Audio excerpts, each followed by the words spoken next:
She walks in loud like a thunderstorm, debunking myths with style and form. True crime, conspiracies her game.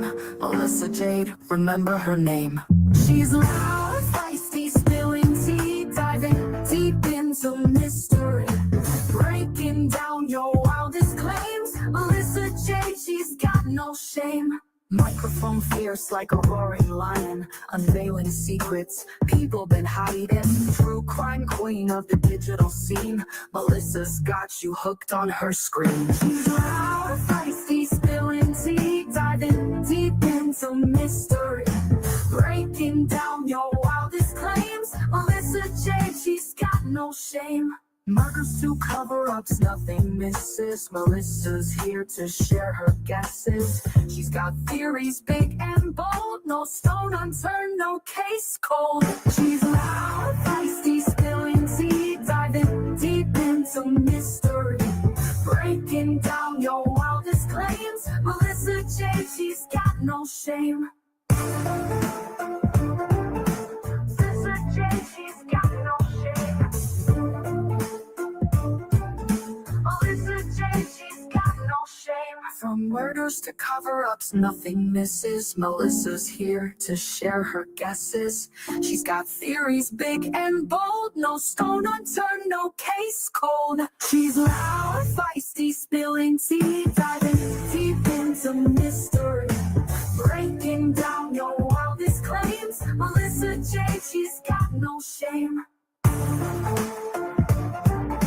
Melissa Jade, she's got no shame. Melissa Jade, she's got no shame. Melissa Jade, she's got no shame. Melissa Jade, she's got no shame. She's loud, feisty, spilling tea, diving deep into mystery, breaking down your wildest claims. Melissa Jade, she's got no shame.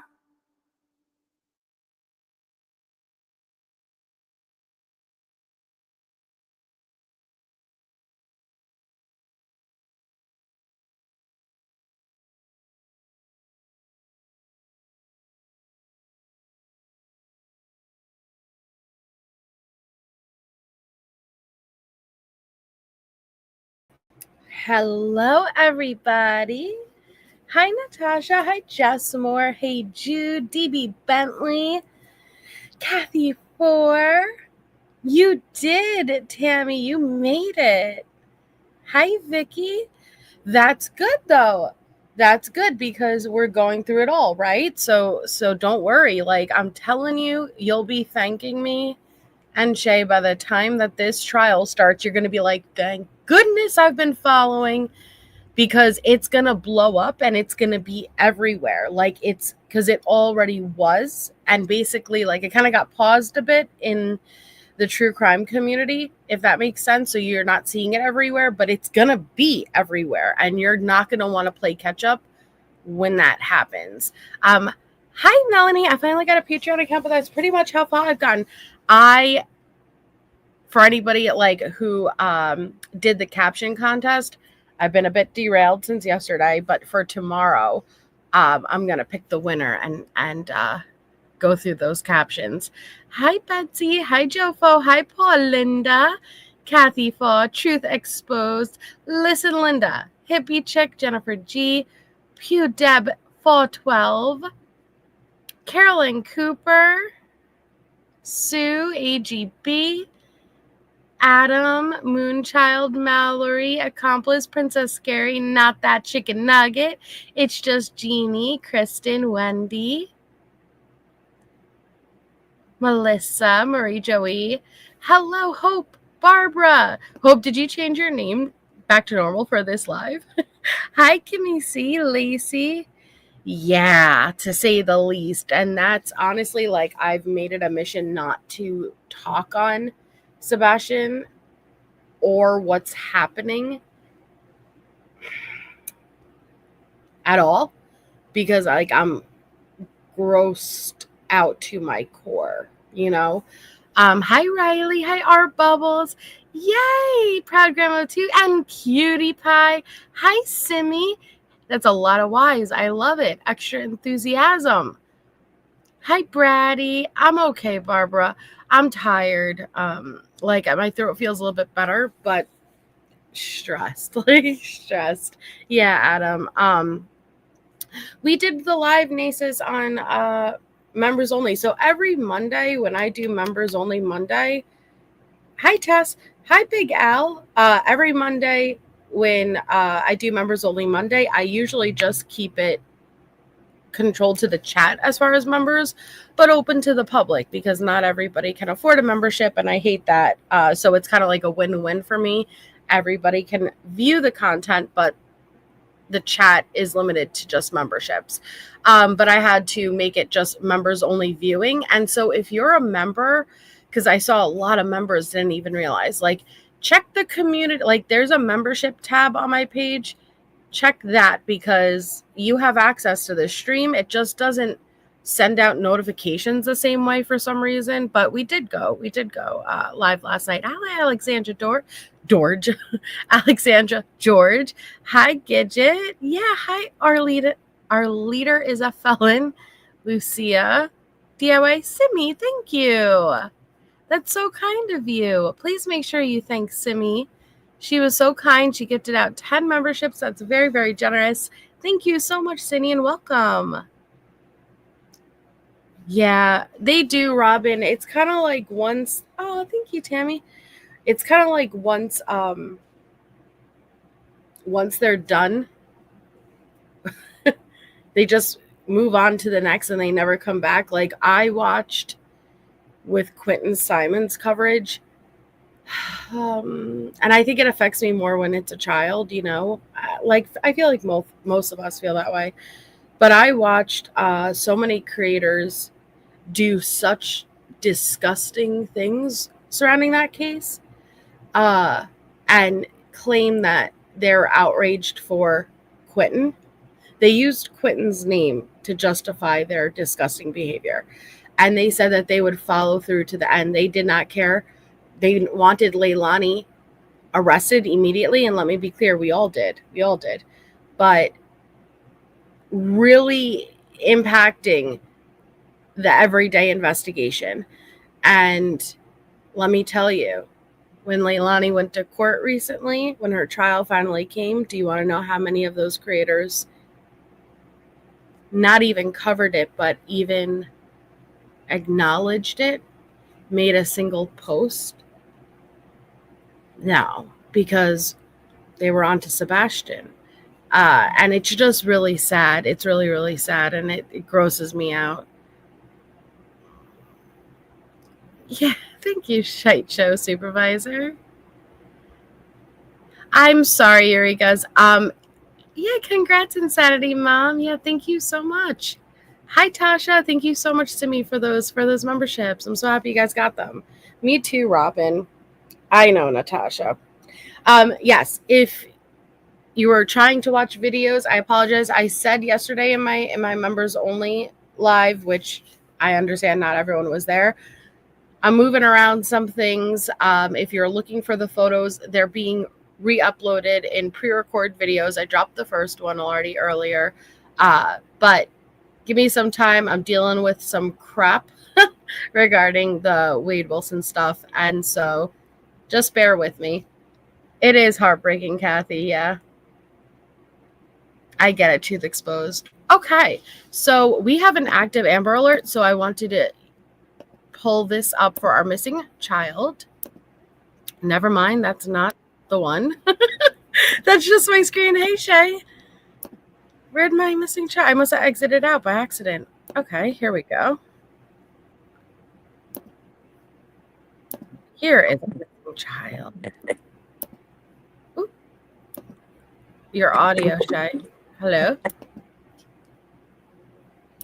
Hi, is it Taco Tuesday? Your audio is breaking up. Hi, Nancy Poo Poo. Hi, Lavender Sky. Yeah. Hi, Elvin Southern Moon. Miriam, I'm so happy that you guys are all here. It makes me so happy. Okay, so our missing child, we have an active Amber Alert, guys, okay?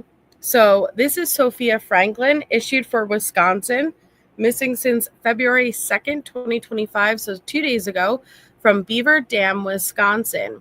16 years old, female, white, brown hair, blue eyes, 5'9", she is tall, 186 pounds. She is 3 months pregnant. Updated Amber Alert. The vehicle has utilized various license plates. The vehicle was seen on the morning of February 3rd, 2025 in Wisconsin with a Pennsylvania license plate of KGW 5186. Update. License plate state changed from Arizona to Arkansas.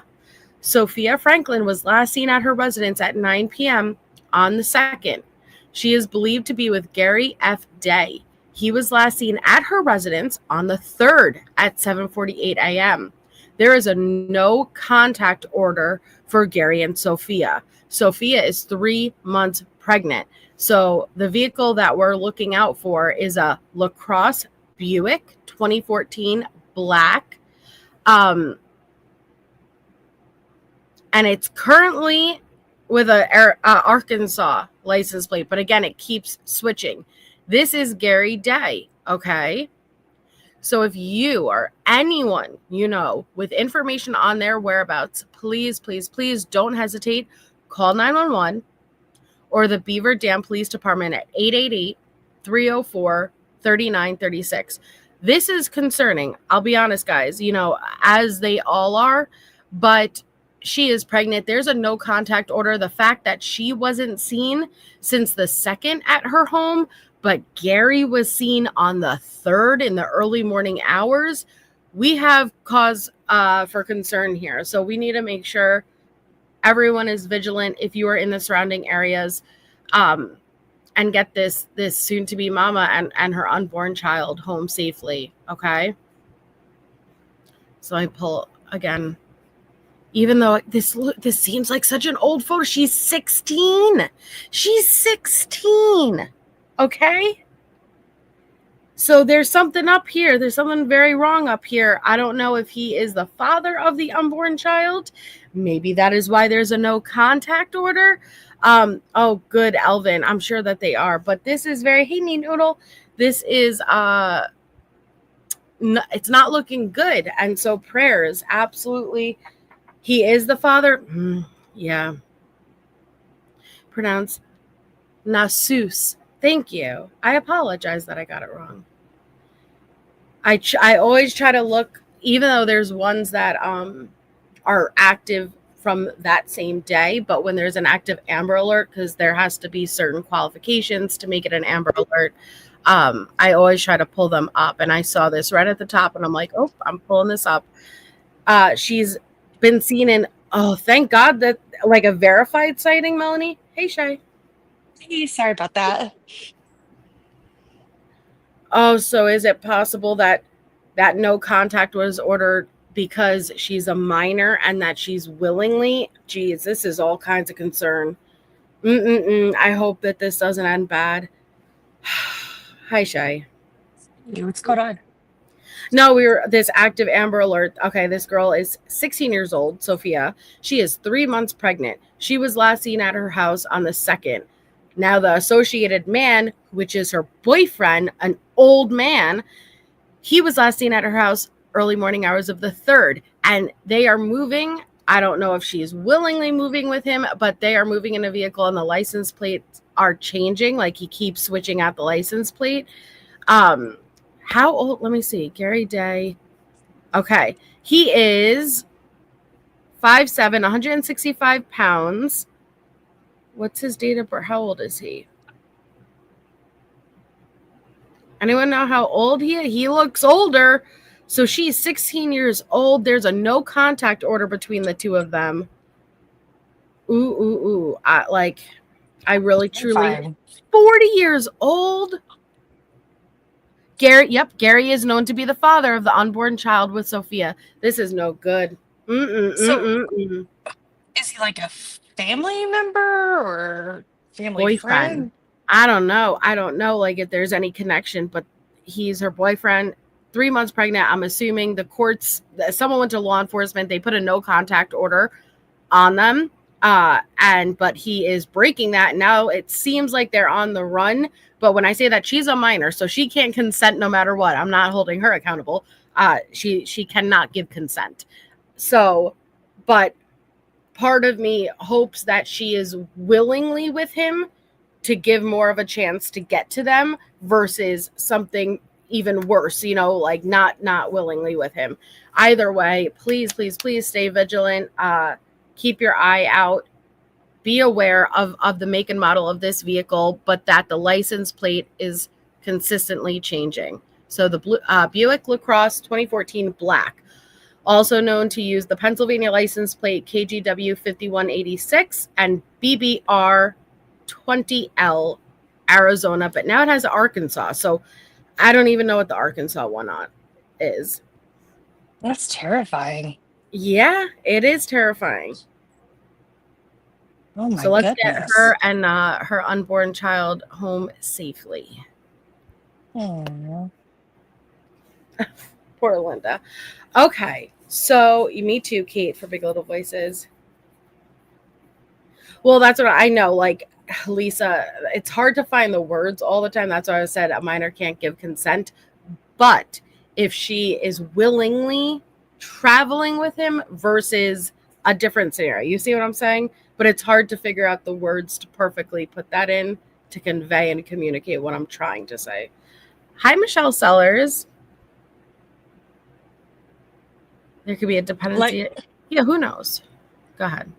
Like she's not putting up a struggle, so it doesn't cause her any safety issues. Even though there absolutely can be safety issues, but at least it would give us more time to help find her if she wasn't taken unwillingly. Oh my gosh, that's terrifying. Right, Madonna. Like praying for hopefully not a hostile situation going on. Hi, Grace. Okay. So we had a new filing that just dropped. Did you even look through it? I didn't look through it. I have.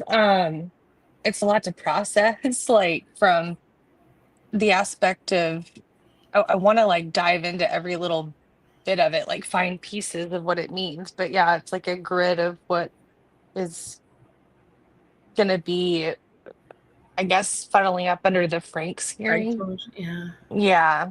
But we could show it if you want. I mean, well, we and just I was may have to gonna come ask, back.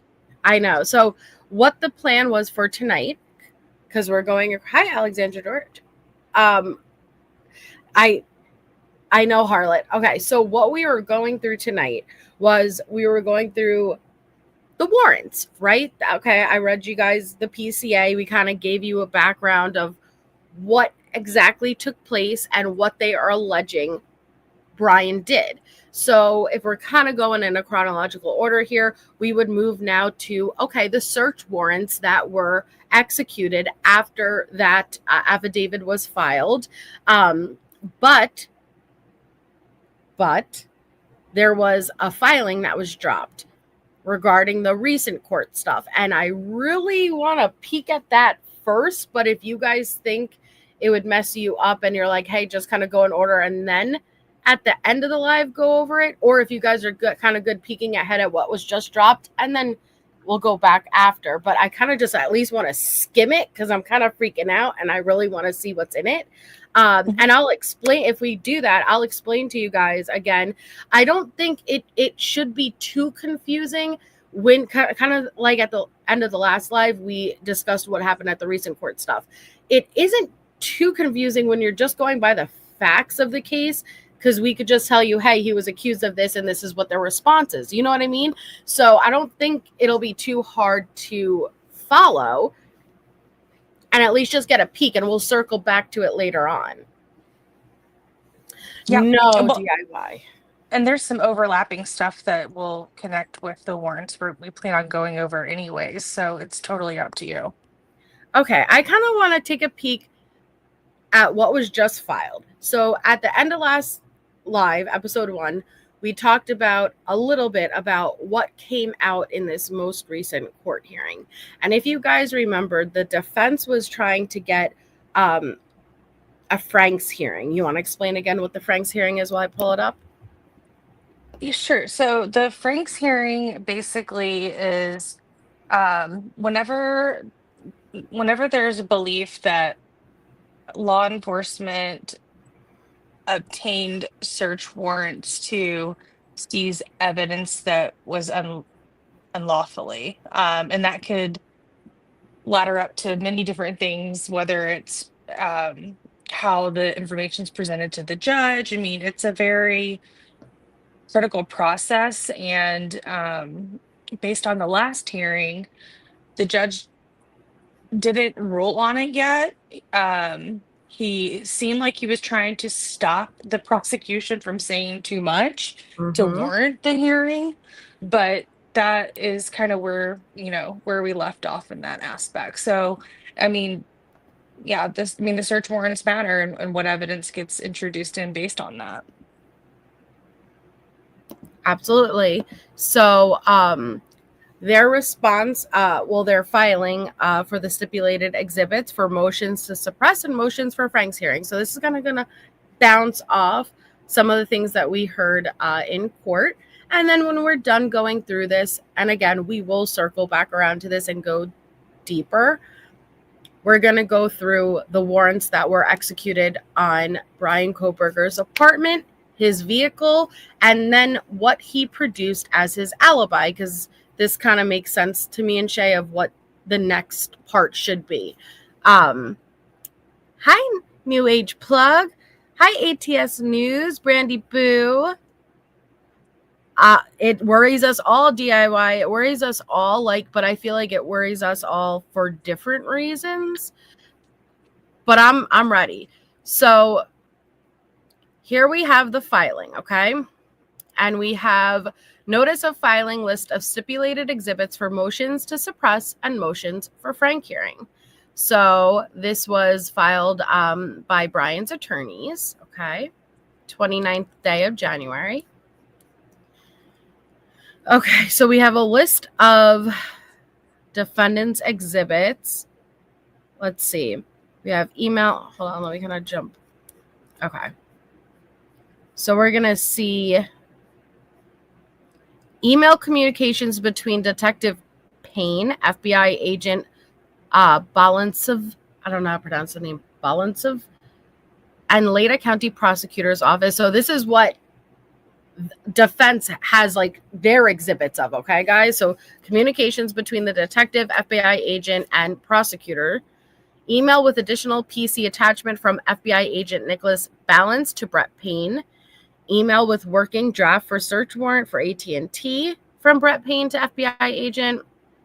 Statement of Dustin Blaker, affidavit presented to a judge in Washington.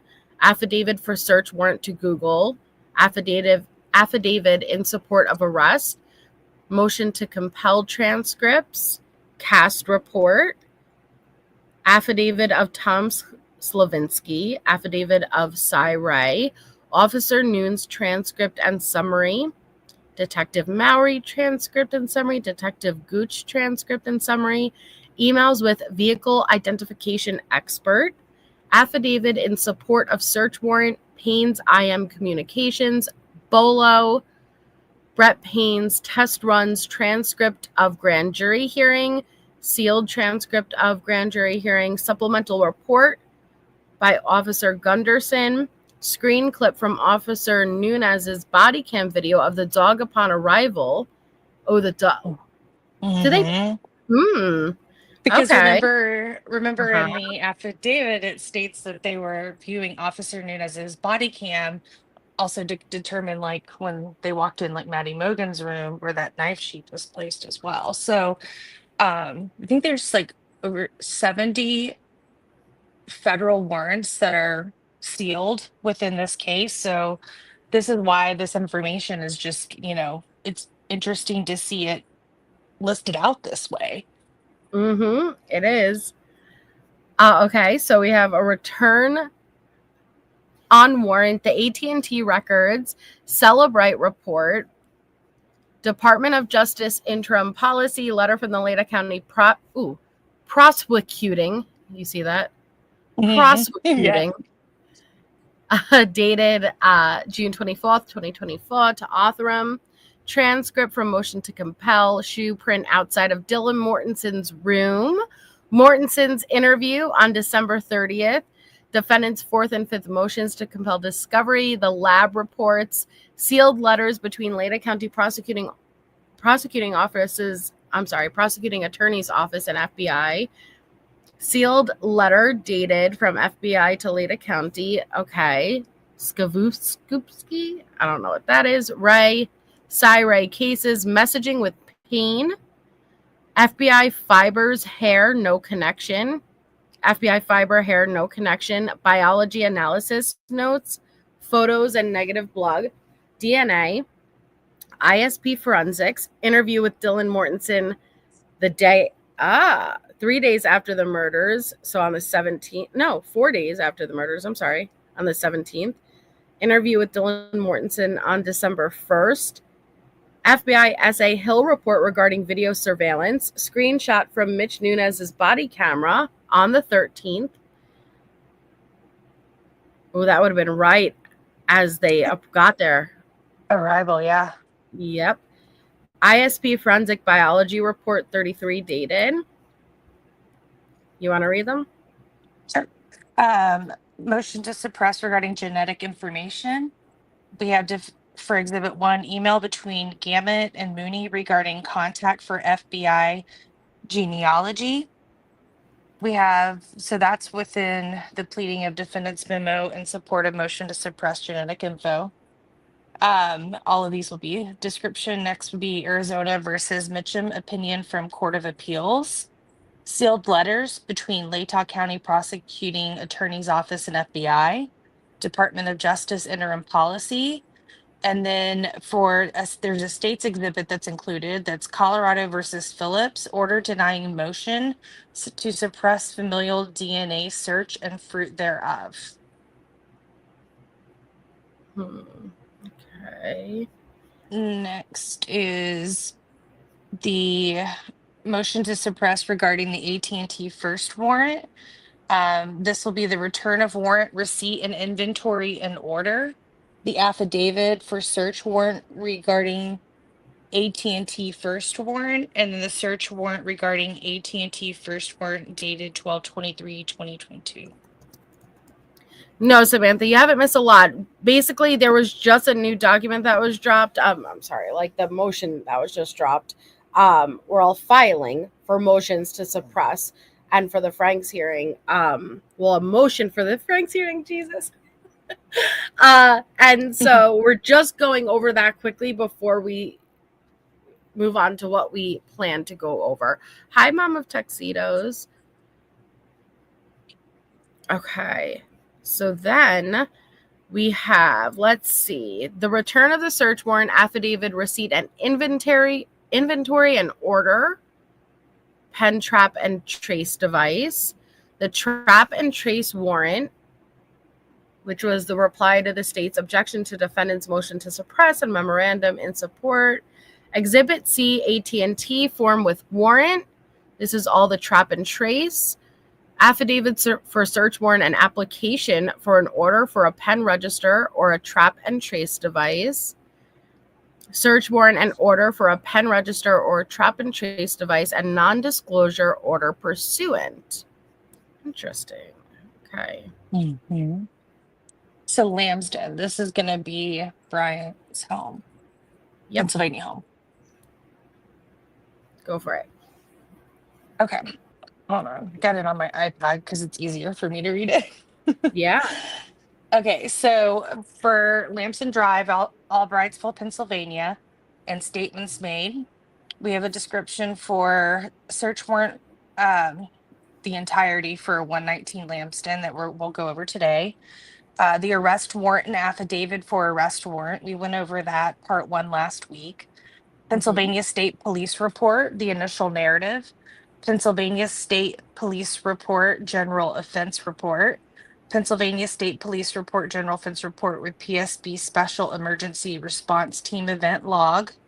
application for the search warrant, letter to Detective Payne from Pennsylvania State Police, Sergeant Michael Lang, Pennsylvania State Police report for general offense report regarding custody of Bryan Kohberger. Then we have the affidavit for search warrant for Bryan Kohberger's person, and the search warrant dated on January 5th, 2023 for Bryan Kohberger's person. Okay. Defendant. All right. And this is for Kohberger's apartment, which again, we're going to go through those today.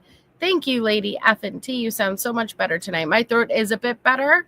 My head's not. But thank you. Thank you so much, hon. You guys are honestly so supportive and so amazing. So thank you. Hey, CB. They are hung up. And we'll get, once we get through this, we'll talk about this because Anne is so focused on this DNA, which, hi, MS girl, doesn't surprise me. But I'm very curious what the judge is going to do. Like, because I can't imagine he's going to let this keep going back and forth, back and forth. He wants to have this all done going into trial because he doesn't want the jury to keep getting pulled out while they're handling this. He wants to go in on the same page for the most part. Welcome, Angela Bird. Hi, C. Carter. Okay, go ahead, Shay. All right, next is going to be for the motion to suppress regarding search warrant for the defendant's apartment. This is in Washington State, so Pullman. Application for search warrant, motion in order to unseal, return, motion to transfer custody of items, motion in orders to seal search warrant, return. The redacted search warrant for residents of Washington, amended statement by Don Daniels, WSU Police regarding search for residents in Washington, which I think I do have all that included in our big file. That's kind of the harder one to find. This is the Moscow Police Forensic Lab, cell phone and forensic lab. Okay. The USB, so this affidavit for search warrant and search warrant dated 1/9/2023. This is the defendant's motion to suppress the cell phone, USB file, and memorandum in support regarding the Moscow Police Forensic Lab warrant dated January 9th, 2023. I do know that there's been a lot of talk about this part right here, them getting the USB pull on his phone. So I'm really interested what data is going to come out on this. And then that Apple stuff as well. Okay, so then we have the motion to suppress and memo in support. Apple account federal grand jury subpoena and search warrant dated August 1st, 2023. So we have the Apple preservation letter. This is the Apple account federal grand jury subpoena and search warrant. Apple subpoena certification. Apple email chain from April 7th, 2023 to April 13th, 2023. The Apple affidavit for search warrant and search warrant, August 1st, 2023. Apple affidavit return of search warrant and receipt and inventory, August 9th, 2023. Affidavit for search warrant, Apple dated August 1st, 2023, including Exhibit A, statement of officer, and Exhibit B, receipt for iPad Pro. Interesting. Search warrant, Apple dated August 1st, 2023. Order for warrant, return for warrant dated August 14th, 2023. And thumb drive containing information from Apple. So that's interesting, that iPad Pro. Yeah, I started getting into a lot of these warrants that were sealed because it was just easy to kind of like go over the documents because it was like, you're not going to get much. But if you actually do kind of get into them, you can start to determine like whose phone numbers, maybe who's like how many different numbers they're looking up. It's interesting. I think there's stuff there that we just have no idea yet. Thank you, Casey May, for 4 months. Hi, sorry I'm late. Love you, MJ. You're the best. Thanks, Casey May, and thank you for 4 lovely months. Oh, I know. God, listen, they always come in and say those comments. Like, they're a normal person that comes in. Hi, Cleo L. Hey, everyone. I'm happy you're here tonight covering this case, especially, and I'm happy to hear your cheerful voice. I hope today's much better. Thank you so much. Yeah, I'm so excited for this, too. Oh. Okay, You want me so to go read ahead. this one? Yes. All right. Motion to suppress regarding the Amazon account, federal grand jury subpoenas, and warrants dated April 26, 2023 and May 9, 2023. Defendants Exhibit A, the Amazon affidavit for search warrant dated 4/6/2023 and amended search warrant dated 5/8/2023. States Exhibit S1, the search warrant regarding Amazon dated 3/6/2023. The warrant for Amazon 5/8/2023. The affidavit for search warrant regarding Amazon, including Exhibit A, and then Amazon subscription information for Bryan Kohberger, which I think is pretty interesting because they, depending on like stuff he searches or things he may have had in his cart, though every bit of like click information and ads, like they would have that there. Yep. Or purchases. Yes. Welcome, Shady. Thanks for so much for becoming a member. So no, okay? That's the thing. So prosecution is like, hey, all right, we're not bringing into trial the IGG, like the ancestry, how they went about it. So if we're not presenting it at trial, there's really no reason for us to even be arguing, right? Because if we're not presenting it as evidence against your client, there's nothing to argue about. We're not using it. But Anne saying, because if it was used at all to obtain any of these warrants, then these warrants should be thrown out because I'm trying to show that they went in through the back door and they did something that they shouldn't have done. Is that the best way you would describe it, Shay? And thank you so much, Lisa, even though it's going to trigger Miss True Crime over there. But please make sure you thank Lisa if you were lucky enough to get one of those memberships. Welcome. We're happy to have you guys all part of the channel. That's very kind and generous. So thank you, Lisa. Which I don't know why it's an issue to say, hey, thank the person who gifted you a membership. I think that's pretty standard, but oh well. But thank you, Lisa. Is that how you would best describe it, Shay? For Amazon? Or IGG, for the DNA, for the IGG. Oh, so here, let me go back up to the original question. The IGG, yeah, we know that the FBI broke, allegedly, they went through MyHeritage, is what's being claimed, and broke terms of service. Now, that could be a civil case. That's not a criminal case. There is a disclaimer that's within there that the prosecution went over. And basically, that at any point, if law enforcement needs to use the evidence, they will. Now, Bryan poses an issue here because it's not his DNA that is being used by MyHeritage, it's a relative. And I've heard there's speculation possibly that it may be one of his sisters, Melissa. Yeah, I've heard Like that. they didn't opt out. Yeah, that they didn't opt out for law enforcement. But yeah. And hi, Jennifer Heine Hole. Jennifer, when the JFK docs drop, we're doing it over on Patreon, so keep an eye out, girl. But thank you so much for 13 months.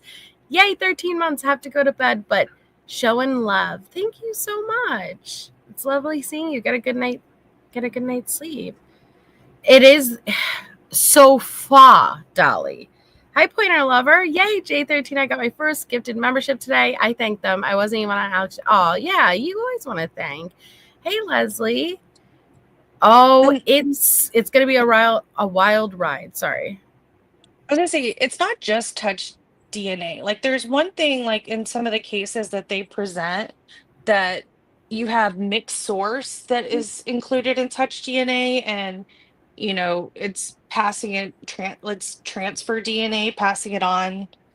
And in this case, it's on the murder weapon. It's a single source. It's not real. It's not a transfer. It's a single source.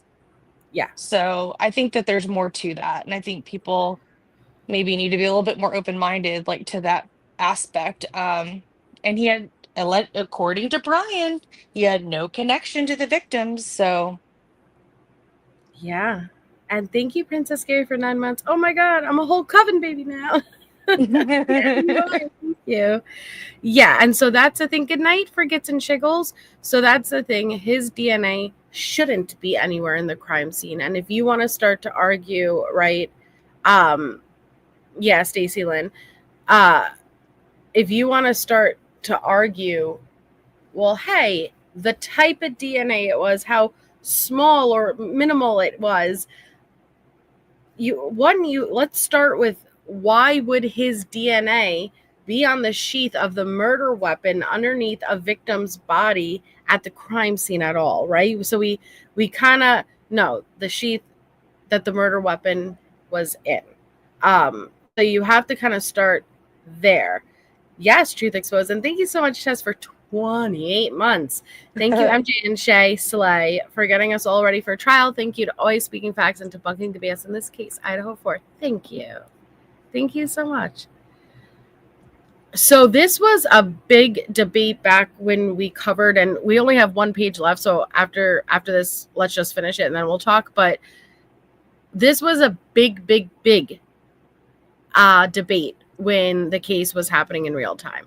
It's a great question. Would he leave it there on accident? Would he not leave it there on accident? If that sheath was on a belt, it really should not have come off. We don't know if it was ripped in any way. We don't know, was it in his pocket? Did it come out? But why would you keep it in your pocket? Well, unless he was guarded up in some type of clothing that would protect like some type of gear that would protect the clothing, so he didn't have a belt accessible, right? Something like that. I think it most likely wasn't on a belt, and it came off in. I've said this from the beginning. I don't know if he was wearing coveralls or something, and the pockets are big. Took the knife out, slid it in the pocket, and this is gonna be dark, but when he first attacked Maddie and Kaylee would have woken up, I believe that there wasn't too much of a struggle, but there was a lot of movement, and he would have been leaning over Maddie to get to Kaylee, and Kaylee was in that back corner. I think how those pockets are. They're not a tight fit, especially if it was like coverall. It would be big and loose. I think leaning over and the movement may have resulted in it just sliding right out and him not noticing because of the adrenaline. Yes. Yeah, and I just think what we know to date, like obviously I want to hear all the evidence, even what defense experts have to say too, but being on the button, inside of the knife sheath, and based on that, I'm assuming that natural process would be that they would also examine the wounds and consider too that what type of weapon could have been involved. Does that match the sheath? It goes beyond that. It's not just a sheath next to the victim. They're looking at all evidence, from the wounds to the cuts to the purchase history. I mean, it's a collaboration of evidence. It's all circumstantial. And no, he was a criminal justice major. What was it? Is it criminal justice? Yeah, he was a criminal justice major. Well, and a lot of people, ASB, think that it was realizing he didn't have the sheath that had him return the next morning. I don't think he was returned. Not saying that he didn't realize it was missing, but you have to also realize, because we're about to go through these search warrants, nothing really too much was found of note. Okay. So I think he ditched. We know that his phone didn't turn back or come back onto service, right? Shortly after, and he didn't get home for a little bit. So I think he ditched everything on him. Do I think he would have even realized that sheath wasn't on him? Probably not. I think he was probably in such a high adrenaline race that he wouldn't have noticed that was missing. I think, yes, he returned the next morning. I believe, like I said last time, he returned because he saw Dylan. Even if he didn't see Dylan, he would have expected cops to have been there by now. And he got no alert on his phone, no notification, nothing on the news. Maybe he had the scanner up, nothing on the scanner. And curiosity took over and he did a drive-by. Mm-hmm. I'm not 100% sold that he went back the next morning based on some of the wording, but that's just me. But that's what Anne does. She words it that way. You know what I mean? No. Mine's based on the wording in the PCA, the way it's worded in the PCA. I don't know if he did because they said that like they couldn't confirm that following morning. Never mind. Sorry. No, they said that they couldn't confirm the following. What was it? The next day. It wasn't the morning. It was the next day. And then they said, even though his phone touched, and we'll pull it back up, but even though his phone touched those same towers, we don't believe he was in the area. Is that what you're talking about? Mm-hmm. But that wasn't the same as the next morning before police arrived.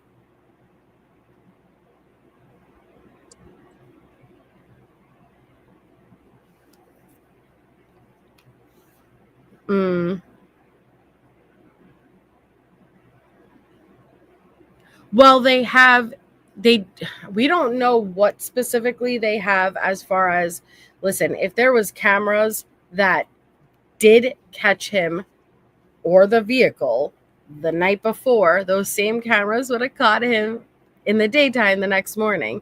We don't know everything that they have. We just know what we have seen them release so far. Hey, Bailey, we're just going over, we're on the last page of this newest filing. And so this says the motion to suppress and memorandum in support for the Google warrants dated January 3rd, 2023 and January 24th, 2023 and February 24th, 2023. So a Google warrant 1 affidavit for search warrant, Google warrant 2, Google warrant 3, a return for Google warrant 3, receipt and inventory for Google warrant 3, and the email between Lawrence, Mowry, and Google. So these are all the motions to suppress and memorandum in support for the Google warrants. So she wants all of this out? Like all of the, she's calling into question all of this. Mm-hmm.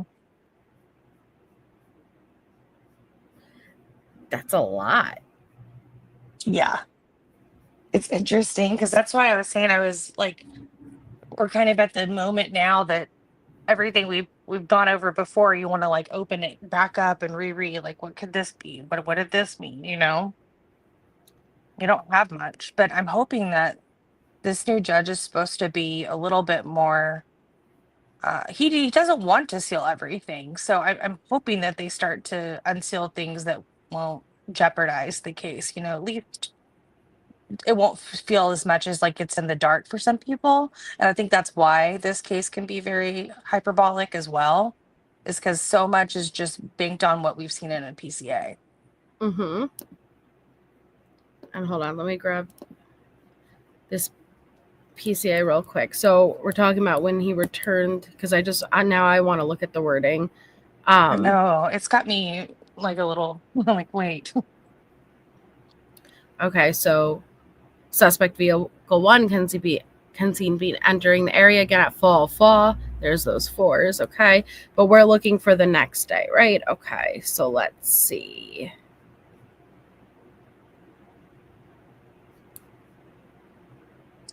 Okay, I think you're right. It's page 14.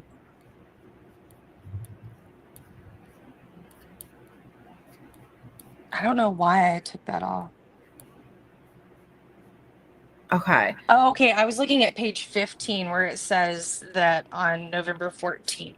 That was what I was thinking. You're right. Yeah. So, because I remember what you're talking about, but I remember they were two different things. So it says that Further review indicated that the 8458 phone, which is Bryan Kohberger's cell phone at the time, utilized cellular resources on November 13th that are consistent with the 8458 phone leaving the area of Kohberger's residence at approximately 9 a.m.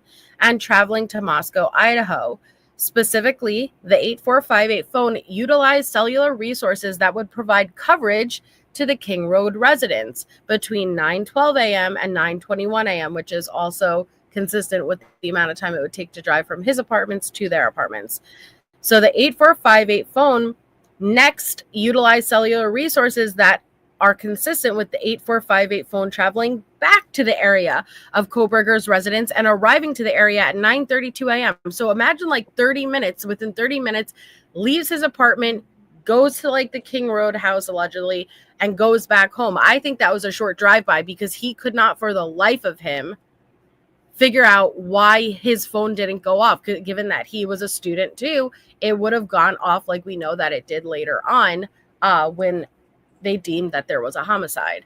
So then it says on the next day, 14th, and when I say the next day, you have to remember the murders occurred on the 13th, but early morning hours. So the next morning is still the 13th. Now this is the next day, which is the 14th.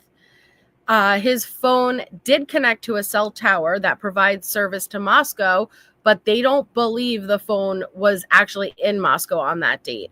And then the 8458 phone has not connected to any towers that provide service to the Moscow since that date. If I remember correctly from last year, they have so many ways. And it's trying to.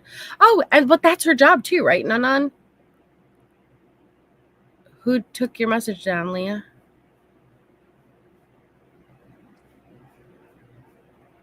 Hi, Miriam. I don't know. Yeah. Yeah, I'm not sure what she's. Are you talking about in here? Oh. I mean, I had an accident, like pocket mod her. that I hid and I'd hid real quick, but it wasn't them. No, I see her comment right here, if that's what you're talking about. I'm not sure. So I actually think that the stalking aspect is interesting because I think that the way my understanding is Your messages prosecution. aren't being removed. Sorry, Shay. Your messages aren't being removed, Leah. Like, I could see your messages, but go ahead, Shay. The stalking can't be proven based on it's the way their law is. Like it's to where somebody is following you. We'd have to I could pull it up real quick, but it is different from probably what people would classify like stalking in their mind. Like it has to be legally defined a certain way. So I think using the term stalking is going to be something that they're going to be careful to throw around if it's not proven legally. Hey, name chain 412.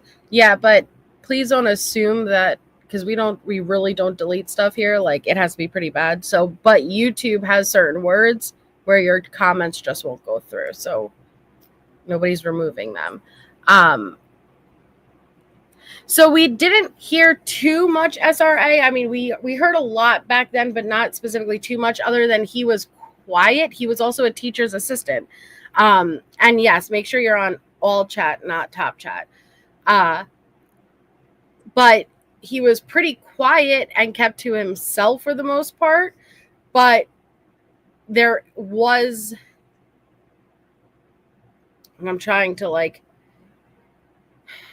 separate that Gigi stuff in my mind with him he did get in trouble. Do you remember exactly how it went down, Shay? For which one? Like with being the teacher's assistant, we know that he did get in trouble. I don't want to say he was fired because that's the Gigi stuff in my head. I'm trying to Allegedly, there had been so he was a teacher's aide, and there were students that felt that he graded harshly, or the way he would speak to women, even possibly maybe zeroing in on a few. There came a point allegedly that a group of students that were under him started tracking his behavior. That's some of the things we've heard, but because of some of the laws and education, a lot of that information isn't released. It's just hearsay. I mean, even when we go through the Washington search warrant, you'll see quite a bit of it's been redacted from that aspect because they, they're liable from that aspect. So I don't think that we'll ever really probably see the, full part of it, but maybe a summary. You know what I mean? I think what Leah is referring to, and we're answering a different question, but what Leah is referring to is when Anne had that doctor guy up who called. Are you talking about when they called the jury, like potential jury members, and asked about the stalking? Is that what you're talking about? Because you have to be very careful. I guess I know what you're referring to, but again, there's only limited stuff that we're seeing, we're having access to, and there's a bunch of word salad. And I'm not saying that he was. I don't know what I don't necessarily feel like he was stalking any of the victims with the information I have now. But you have to be very careful because, like Shay said, every state has different guidelines as far as stalking and what can fall underneath it. And so what your idea of stalking versus what their criteria for stalking can be two completely different things. And we don't have all the information yet. Yeah, according to like a summary of Idaho statute, it's stalking is defined as knowingly and maliciously engaging in a course of conduct that seriously alarms, annoys, or harasses the victim, and conduct would cause a reasonable person substantial emotional distress, or um, that person would be in fear of death or physical injury, or in fear of another loved one. So if he's saying he had no connection to him and say the victims they didn't know who he was, then that's may not be an alleged stalking. You know what I mean? Yes. And It's not hi, known. Andy. Right.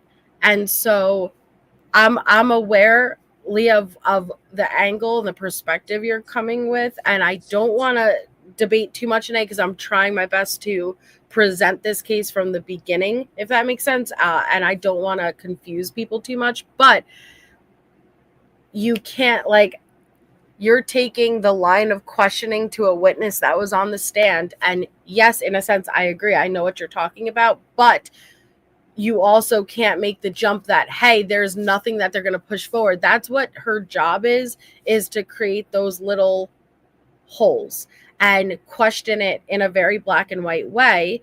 And you can't go outside of that scope. Okay. Now, I'm not saying that he did versus you can't jump to a conclusion because of things you've heard in court hearings leading up. You got to wait to trial. Wait till trial. Oh no. It's no. When that argument came up is when she had that doctor guy on the stand and he made calls to potential jury members, right? And they did a survey. And within the survey, he said, "Are you aware that I don't remember the exact question, but it was something along the lines of Kohberger had stalked the victims." And that is what she pushed on. And that is what came out. They were like, no, he shouldn't have asked that. And no, there wasn't anything that showed he was stalking them. Something along those lines. But we have to be careful, to say, hey, there was not. Yes. Okay. Listen, come back on another night to debate because I don't want to confuse people who are coming in and don't know anything about this case. I'm trying to not get too far ahead, but I'd love to debate and I'd love to talk about it once we're a little bit more into it. It is semantics, and I just all I'm asking is don't think you have the answers before we go into trial. Yes, things perk our ears up. Yes, we go, ooh, this, ooh, that. But again, wording, how things get questioned, That's what Anne's job is to word things a specific way to fit her narrative, the same way prosecution words things to fit their narrative. And that's why you got to look at the evidence. And we don't have that evidence yet. That's why we can't jump and we have to wait for trial. All you could do, I know what, oh my God. Okay. All right. So we have the search warrant. Okay. So let's go through and start with, this is the Washington search warrant. Okay. Oh, that's Pennsylvania. Oh, wait. Yeah, I'm sorry. This is the Pennsylvania one. Hold on. Let's see. Nope. Was that the first link I sent you? I'm not sure. I may have sent. Yeah, probably. Oh, no, this is Pennsylvania too. 1 second.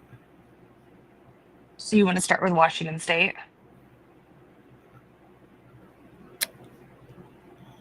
Hold on. Let me see. I'm just pulling them all up. Okay, Washington search warrant. Yeah, that one I took directly from Sleuthy's spreadsheet. So that's the best format. Okay.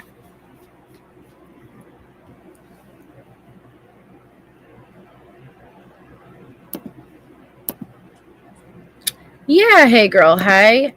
And I love to debate things and I love to go down those rabbit holes, but like I said last episode, it's really hard already for me not to confuse everyone and start backwards.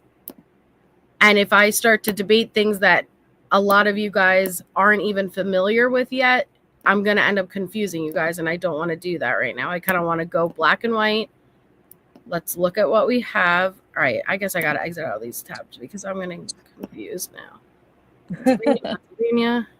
Yeah, there's 3 for Pennsylvania, and then that one big one is the Yeah, I got that. Okay. unsealed, and that includes the Washington State stuff. Washington State University, sorry. Okay. I'm sorry. Since when is pulling up the black and white search warrants and affidavits gossip?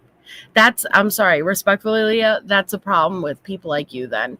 Going through the motions and the black and white is not gossip. That is actually literally like what you should be looking at, right?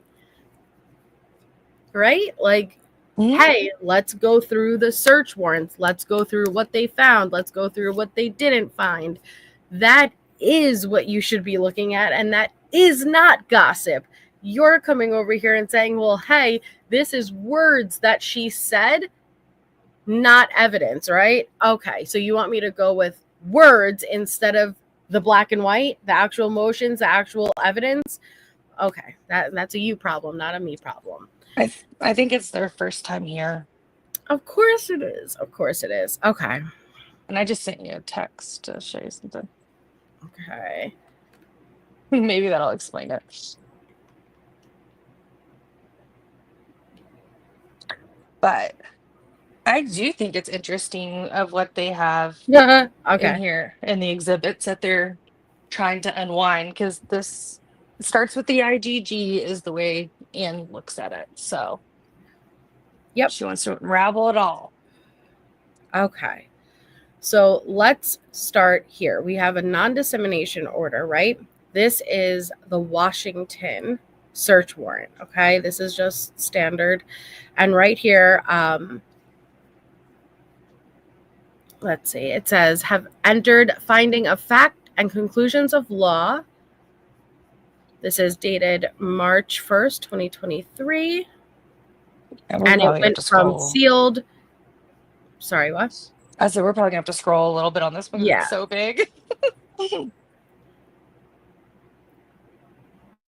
This is just explaining how they entered the residence. Let me see the storage. Okay, so that was I think page. Storage. Okay. So on December 30th, 2022, while service search warrant XYZ for Steptoe apartment G201. Steptoe apartment was Bryan Kohberger's apartment, okay? And you have to remember this was a a student area. There were lots of apartment buildings. And so Bryan Kohberger lived alone in a single bedroom apartment, but in an apartment building complex. Yes. Hey, yes, Dakota girl. So they found a padlock, round in shape, in the living room closet. Based on my training and experience, I recognize the padlock to be the shape of locks typically used on storage units. The lock is round in shape, and the design limits the ability for it to be cut off. A key matching the lock was also found in the living room, in the TV stand next to keys which appear to be for the Wilson Short office.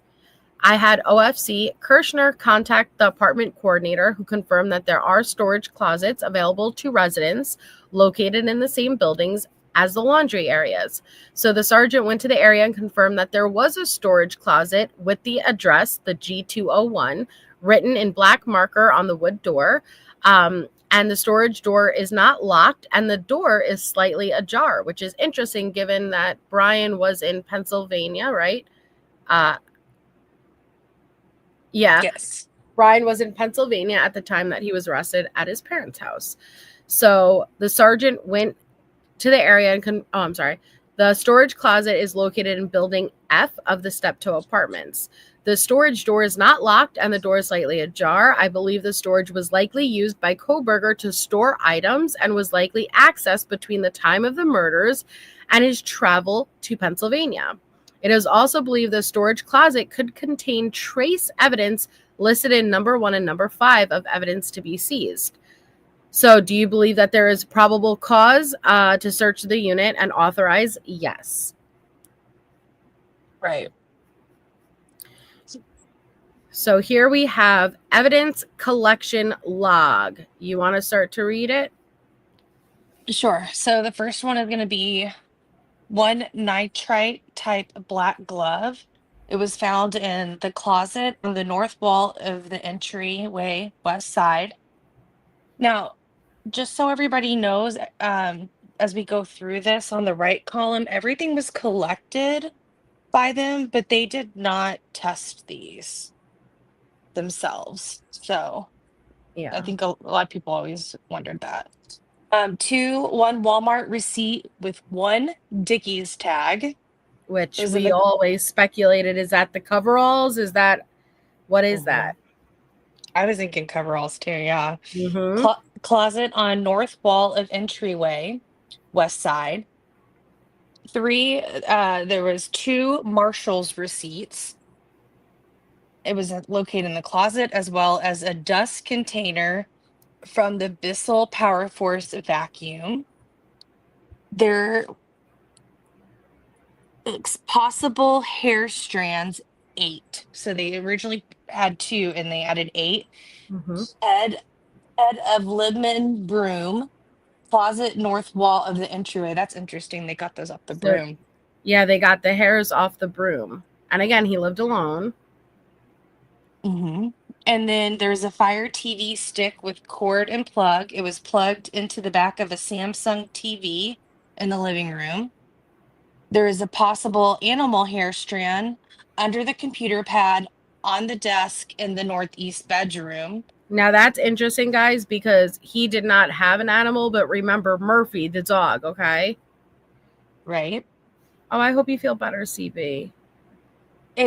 So what we understand, because we've seen like the police footage of the going and entering his apartment, it is an apartment that could have it 2 people, but he did not have a roommate. So my understanding was that other bedroom was locked because they were student apartments, so they had like locks on the bedroom doors to enter. And then next, aside from the animal hair, there was possible hair on the east wall of the shower, on the tile, possible hair inside the drain of the shower, possible hair under the computer pad on the desk in the bedroom. So then go ahead. One possible hair strand from uncased pillow On the north side of that bugged me. Sorry, Reinventing Daily.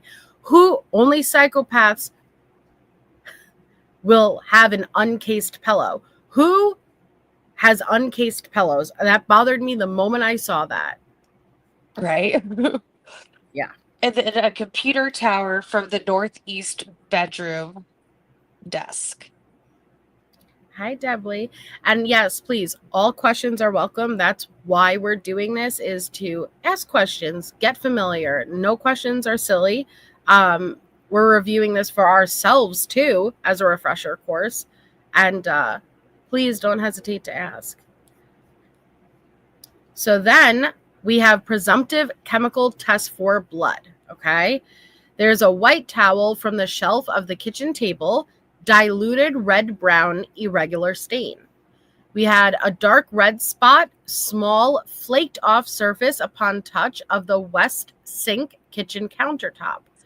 Pizza cutter, top drawer, west of sink, east of fridge, reddish scratch in the metal. Dark red irregular stain, side panel of drawer, second west of sink. So 332 screwdriver from bottom drawer, west of sink, brown spot. An Ajax bottle of soap near bottom edge of the west side of the sink, small dark stain. The Ajax bottle of soap near bottom linear stain. Switch on north wall, kitchen behind sink, dark reddish stain. Switch on north wall of kitchen behind sink, small dark reddish stain. Pink red irregular stain on edge of plate from cabinet west of sink. And we're continuing on with the preemptive blood. So go ahead, Shay. We have the microwave on the counter in the kitchen, the northeast corner, dark reddish long stain in black, dark discoloration and grout of counter tile just south of microwave, orange drip off the south wall of the kitchen, east of window, northeast bedroom, northeast closet, interior of north door, dark red stains, multiple, irregular in pieces. Small red brown stain on exterior door of northeast closet, northeast bedroom.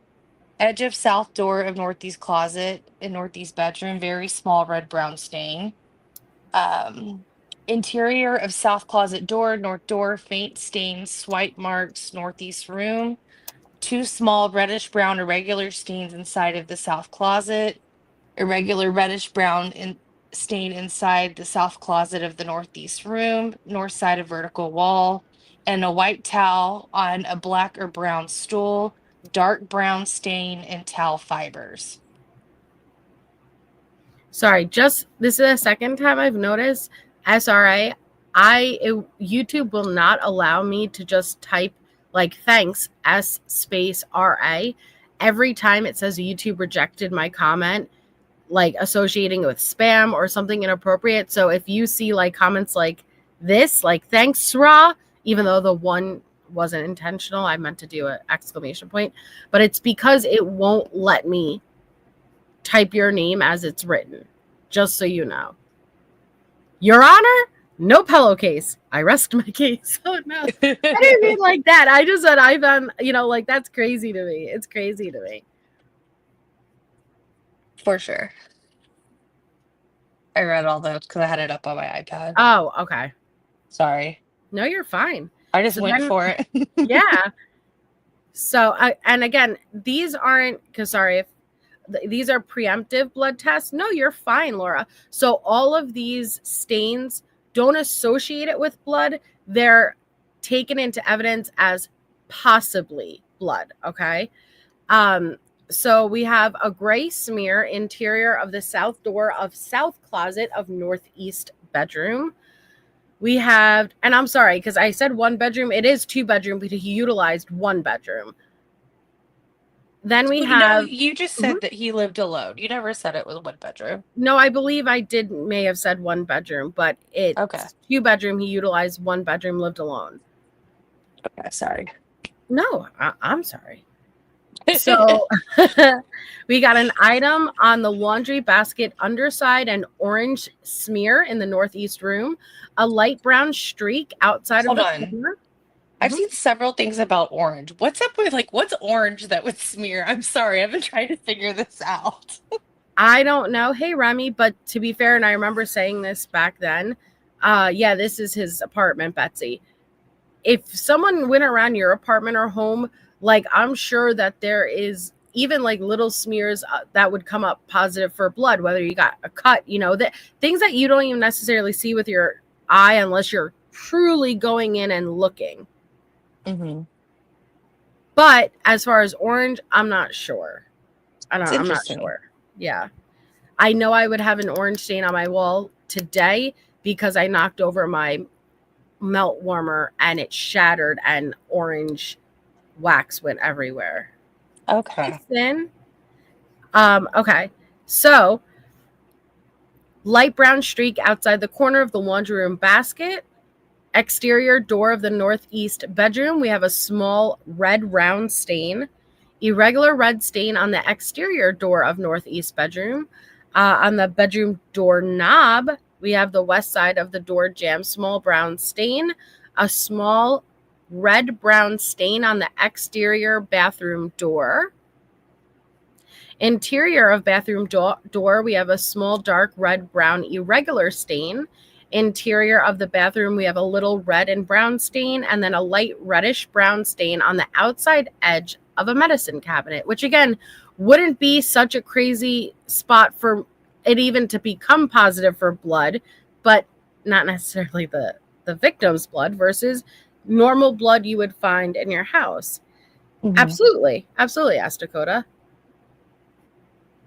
Not that, no, Swedish, no, it wasn't. There's footage of them executing the warrant. I could find it. Hey, I Jordan. can get it for you. Oh, sure. So then we have a diluted brown stain on the east side of door of the toilet.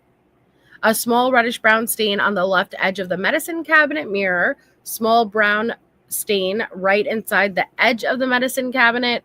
Brownish stain just above the towel rack below the medicine cabinet. West wall of shower below curtain, we have a gray linear stain. East sink of vanity, wood front face below the countertop, we have a light red stain, irregular. Reddish brown stain, irregular shape, left wall of the cabinet under the sink in the bathroom. Reddish brown linear stain on right side of the shelf of cabinet under the sink in the bathroom. Light orange brown stain, linear, irregular, right side of the sink in the bathroom. And then collected hair. And it says, see collection log. The curtain rod in the shower. Underside of the rod, reddish stain. A blind swab of the sink drain was taken in the bathroom. A blind swab of the sink drain was taken in the bathroom, west and east. Blind swab of the shower drain in the bathroom. Tiny red stain on edge of the doorknob plate, interior of entry door. South of entry door in the living room, west wall, dark brown dripping stain. Top left side of computer pad, diluted round stain. Top left side of computer pad, diluted round stain. And a reddish brown stain on an uncased pillow. On the south side of the bed, 2 separate stains. They were cut out. Only the larger stain was tested. Oh, and I'm so sorry because let me show you what's negative. This on the pillowcase was positive for blood. Okay. Everything else was negative so far. Okay. The only thing that was positive so far was this reddish brown stain on the uncased pillow.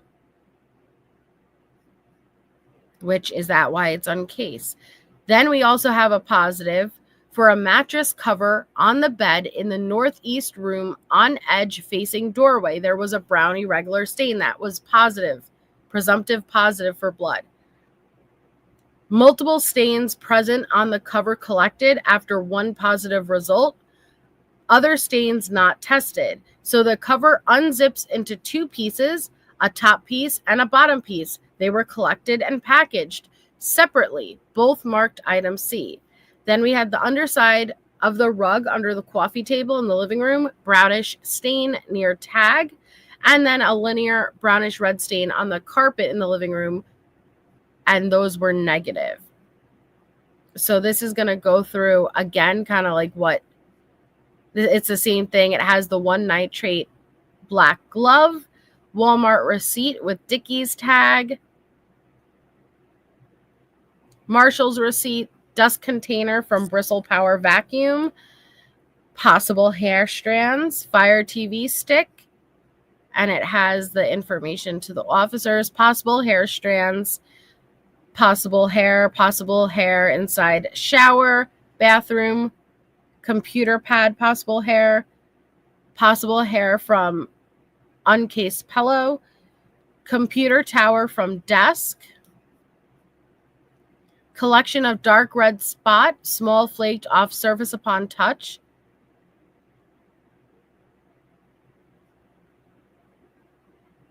Again, uncased pillow, and then the mattress cover.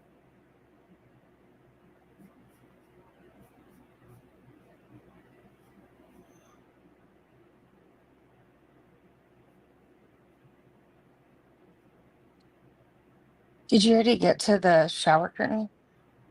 Mm-mm. Oh. I don't think so. Like just the evidence, or I don't know if it was how it was listed on there. I don't think it was listed on that. This is just a handwritten. We read it earlier when he was applying for the warrant, explaining of what he observed with the lock.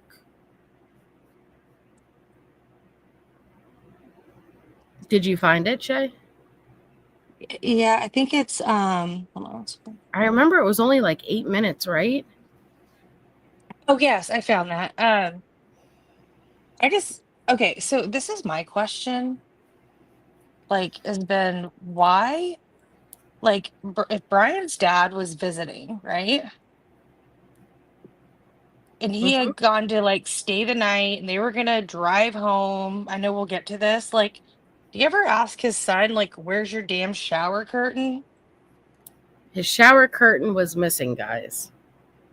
So not only do we have uncased pillows, we have a shower with no shower curtain. I think that's weird. I do too, just like your lack of case of the pillow here. And it was positive for blood on the pillowcase and the mattress case. But it's interesting enough, it unzips into 2 pieces. I remember back in the day, a lot of people speculated, did he use that? Because when you realize, and we didn't get to the car yet, but nothing seems to have come up positive so far.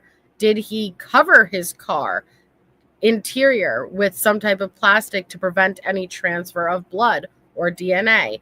Did he cover his person?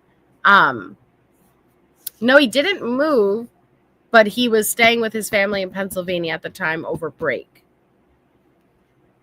I mean, he still had his computer tower there, so he had intention on returning. Mm-hmm. I did send it to you in Messenger. I think the best version is Inside Editions, so it's like 6 minutes long. But it's basically them just kind of going, like reading over and they're knocking. I'll just show you guys like a minute or 2 of this just so you have like a visual. Oh, actually, you know what, Melissa? I can send you a better link that's a smaller portion that actually shows the outside of the apartment. Would you rather do that? Yeah, sure. Okay, that might be a little bit Whoops, more pleasing. Okay, I'm sending it to you now. So this is, let's see. Okay, so again, this is all of the items seized. There you go. We read over it already.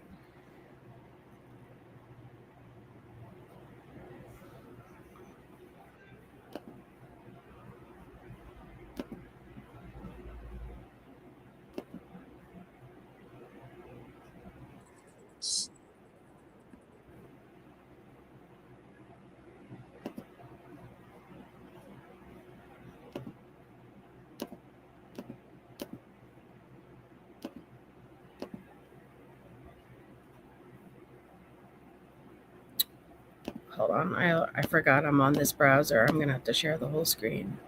Okay. The audio is going to get.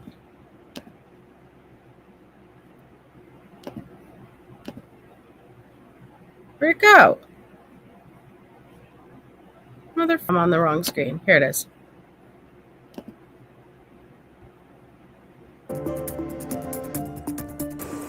I'm actually just from a very rural area, so we just don't have crosswalks. Oh. Unless I visit an area where there are crosswalks, and then it's not very frequent. Yeah. I do apologize if I was asking you too many questions about the law. I wasn't trying to No, not at all. Like, I understand you're not from here. Okay. That was Bryan Kohberger when he was pulled over for a traffic stop shortly before the murders. Okay. This is when they're executing the warrant on his apartment. Collected for the case. Police department search warrant, come to the door. On December 30th, 2022, Washington State University police searched 28-year-old Bryan Kohberger's campus apartment. Police department, show yourself. The search happened just hours after Kohberger was arrested at his parents' house in Pennsylvania. So again, he was arrested at his parents' house in Pennsylvania. We will be getting into what he was doing at the time he was arrested, allegedly. And then they executed it here in Washington at his steptoe apartment. And I will have to agree with the chat. The crosswalks freaking kill me. I don't know what it is about that traffic stop and the crosswalks. Sorry. I'm like, you ain't got no crosswalks? What the hell? You guys are silly. Sorry. Body camera video of the search Thursday. Kohberger is accused of murdering University of Idaho students Ethan Chapin, Xana Kernodle, Madison Mogen, and Kaylee Goncalves. The four were stabbed to death early in the morning, November 13th. A lot of the video is redacted, so you can't see what WSU police found inside the apartment. But Assistant Chief Don Daniels described finding a lock and keys during a phone conversation with Whitman County Judge Gary Leiby. We found a padlock, round in shape, in the living room closet. Based on my training experience, I recognize the padlock to be the shape of locks typically used on storage units. Which again, that's what we read in their affidavit to get the warrant from the judge to even start to search. Daniel said one of the keys matched the padlock. That padlock led to the discovery of Kohberger's storage unit right by his apartment. The storage door is not locked and the door is slightly ajar. I believe the storage unit or closet was likely used by Kohberger to store the items and likely access between the time of the murders and his travel to Pennsylvania, where he was later arrested. During the call, Daniels listed pieces of evidence she believed could be in the storage unit. Number one is blood or other bodily fluid or human tissue or skin cells or items with blood or other bodily or human tissue or skin cells on the items. The judge then granted police a search warrant. Okay, the court hereby finds there is probable cause to search the aforesaid described storage unit. Here's a list of evidence taken from police searches that day. The list includes various household items, a glove, receipts, hair, and stained reddish-brown fabric. It's unclear whether any of the items were found in the storage unit. Kohberger's preliminary hearing is set for June. Okay.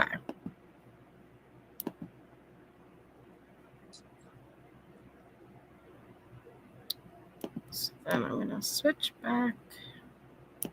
Actually, I created my own little private playlist, and I went in and tried to find as many neighbors interviews that I could find, Melissa, that live near him, because I just thought it was so interesting to hear their take on him, you know? Well, one of the neighbors did say that Bryan Kohberger would usually be up during the hours of the night and vacuuming. You remember that? Yep. And there's just they said that he'd be up late vacuuming, that he kind of would keep to himself. I know when he originally moved in, remember, he met one of the neighbors and his wife, and yeah, his dad wanted him to socialize with people. It was really interesting. I don't know, his dad just seems really sweet, even later on, and when we probably watched that body cam footage, he just seems like a nice dad. Right. Well, Justin, and let me be clear of what I know for a fact versus what I likely know to be true versus complete speculation or rumor. Likely know to be true because receipts did come out at the time, but not verified by authorities. Bryan used to have struggle with opioids. Again, cannot verify that. How do I know that? At the time, a former friend of his released messages and said this was the last time I had spoken to Bryan, and he wasn't in a good place. Like, she went through what their history was. She even dropped photos of them at a wedding together. And so likely to be true. Cannot confirm it, but she did drop the back then. And so take that for what it is. But as far as she last knew, he had gotten sober. Mm-hmm. It's And crazy. actually, Okay. and yeah, and actually, like, they did interviews with people that allegedly did recreational use with him back then before. So it's kind of interesting to hear their take. Like they thought that he like cleaned up his life, like turned it around, was gonna make something of himself. So That is opioids, Tammy. Heroin is an opiate. So this was, again, Bryan was a TA and at WSU. And so this was a search warrant for the office that he was in. Okay. Office to be searched is number 12, a student office shared by Kohberger and 2 fellow WSU students. And from what I remember, they didn't find anything. no, they didn't find anything in the office that I know of. This is what they were looking for. Okay. All of this stuff is what they were looking for. So November 13th, a sheath was recovered at the King Road residence under or next to the body of Maddie Mogen, which that's also one of the things I was looking for episode 1. Remember last week when they said it wasn't under Maddie? Mm-hmm. So they obtained a male DNA profile from the sheath. Then on December 27th, 2022, guys, 3 days before we just saw them executing the search warrant on Bryan's apartment and he was arrested, they recovered trash. They were watching him, and they recovered trash from Bryan's parents' house. That trash was sent, I'm sorry, now I'm losing my tab. That trash was sent to the Idaho State Crime Lab for testing. The next day, on December 28th, the Idaho State Lab reported that a DNA profile was obtained from the trash, and it was compared to the suspect DNA profile. The lab personnel concluded that the source of the trash DNA profile was male and was not being excluded as the biological father of the source of the suspect profile. At least 99.9998% of the male population would be expected to be excluded from the possibility of being the biological father of the source of the suspect profile. What does that mean? It means they got the DNA, they got his dad's DNA from the trash, and it could not exclude Bryan's dad as being the biological father of the persons whose DNA is on the sheath, Bryan's. Now, this is what we're seeing battled out in court.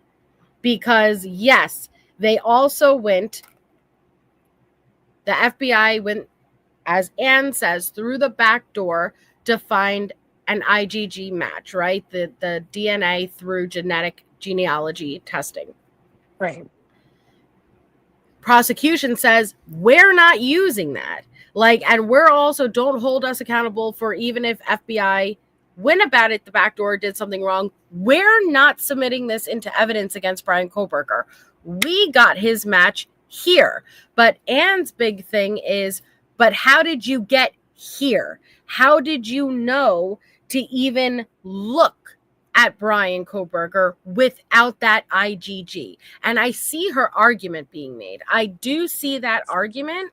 I don't know, though. I don't know.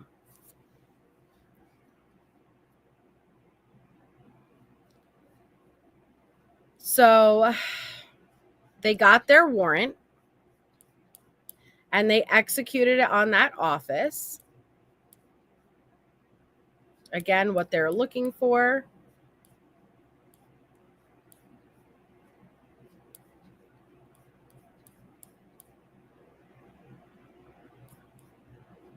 And I don't recall them finding anything, honestly, there.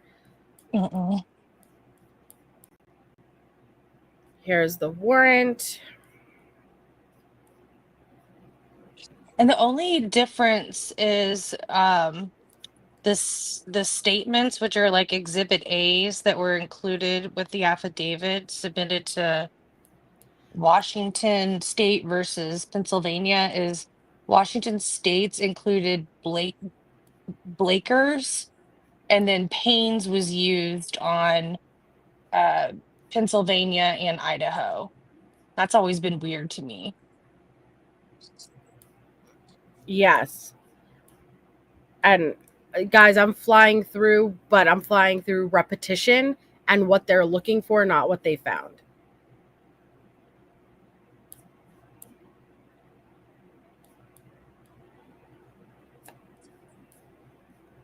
And I mean, I always think it's really important too to think that like they're asking other states and law enforcement to get involved and assist with these warrants. So they're having to go to their judges and provide as much information. So in my opinion, it's under like an extra level of scrutiny. Mm-hmm. And this is the PCA again. They attached to it.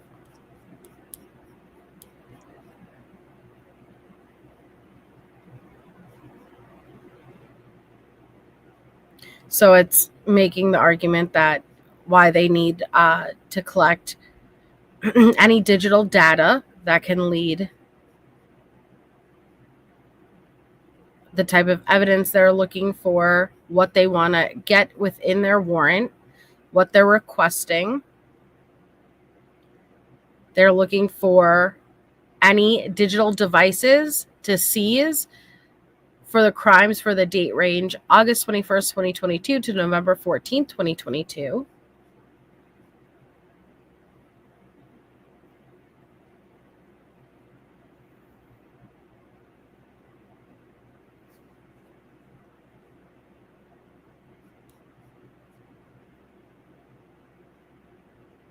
Again, this was what they were entering the resident to search for.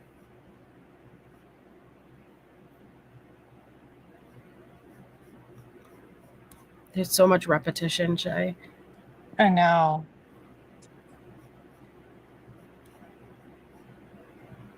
Okay, this is the motion for it. I know towards the bottom, it starts getting into some of the Washington State stuff.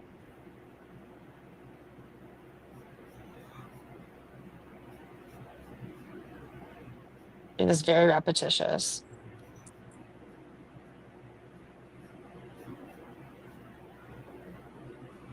Okay, so seize any of these items if found at the office. Evidence of those crimes.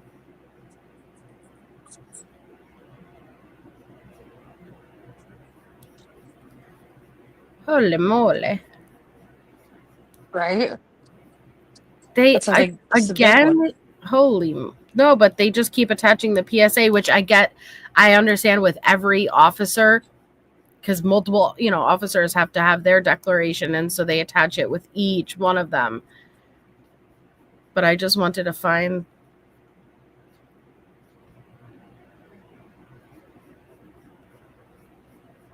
Okay. So this is Washington State University Police Department.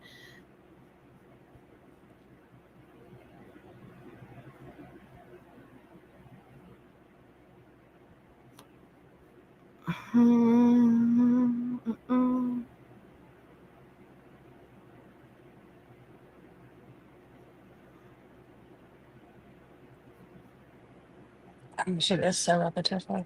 So here it is. So basically they made, this is their detailing of when they made entry into it. Yeah. Okay, but we already know what was found. Okay. The room appeared to be fairly empty. Okay. So the office room appeared to be fairly empty with a few items on one desk, which again, there was 3 of them who shared this office. And it was labeled as belonging to one of the office mates. The desk designated as Kohberger's by a drawing of the room of the whiteboard above the desk was empty. When we are finished documenting the room, they secured the door and they cleared. Nothing was seized from the office. And sorry, I know I had to do a lot of scrolling to get to that, but I just wanted you guys to see it for yourself. Nothing was seized from the office.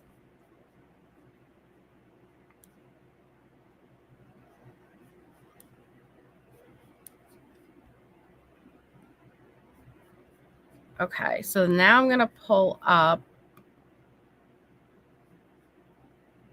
papers served.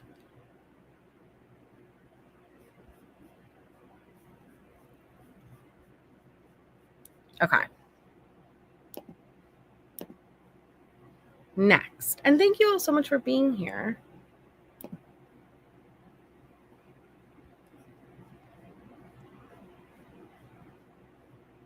Let's see.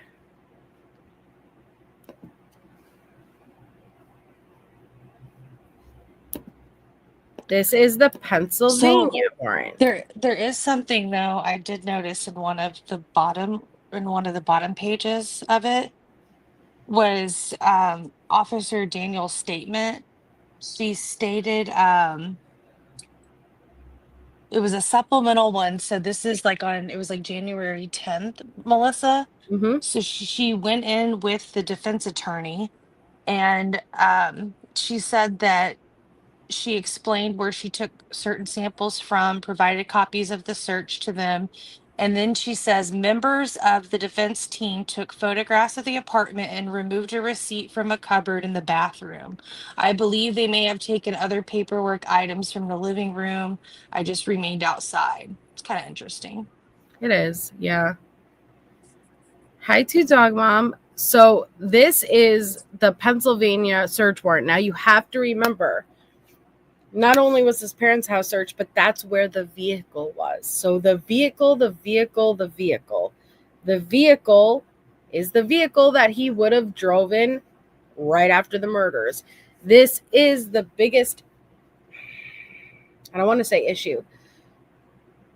It's hard to imagine someone was able to go in, unalive these 4 students, the amount of blood that's to be anticipated, get into the vehicle in such a short time frame and not have any DNA in his vehicle, okay? So this vehicle is the search warrant we're about to go through. Now, he did have time. You have to remember, the murders occurred on November 13th. He wasn't arrested until December 30th, okay? Did I? I'm not sure. I'm not sure if I did. Sorry if I did. So we have a white 2015 Hyundai Elantra search warrant.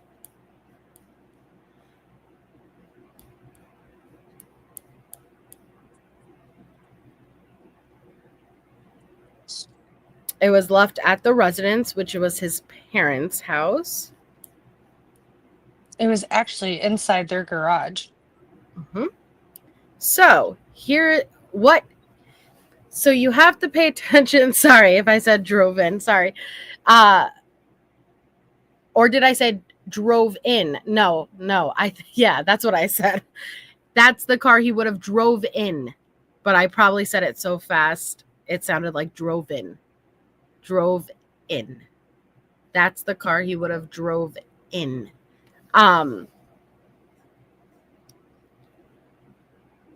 Hey, Jessica. Yes, Miriam. So we need to pay attention to what was found, what wasn't found, and then try to figure out everything between, if that makes sense. So, what was found when they searched Bryan Kohberger's car in Pennsylvania, December 30th? You want to go, Shay? This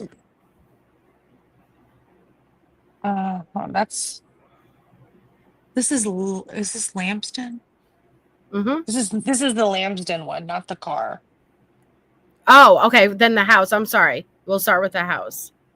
Yeah, this one's Lambston. I don't know why. Make sure. Okay. Hopefully I didn't double It's send probably one because to when you. I forwarded them all to myself, I didn't have the titles with, like, I just forwarded the links, if that makes sense. Yeah, but it's like that's not on you. Like I copied the links directly off the Pennsylvania's court docket, and so I think like the way that they posted, it just the wording's weird. Well, So then this I could one, also. We're going to start with what was at the house, then the car, guys. Sorry. yeah, sorry guys. Okay, so in the house, they obtained a knife, a book with the underlining on page 118, an AT&T bill for Bryan C. Kohberger, a Glock 22, Gen 5 40 caliber serial BMKV5QI, a Smith & Wesson pocket knife, a folder containing vehicle paperwork, Acer laptop model, or Acer laptop, a green leafy substance in a green container, documents, a green leafy substance in a plastic bag, a white paper with password, a power cable, a cell phone, 3 Glock 40 caliber magazines that were empty, Scroll.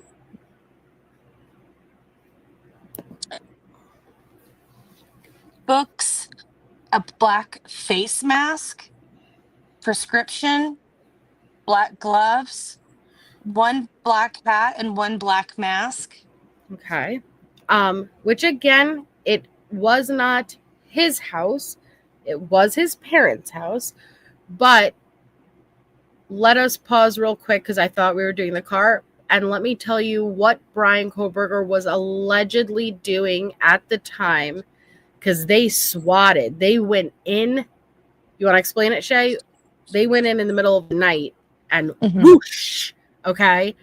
And what they allegedly caught Bryan in the act doing when they arrested him.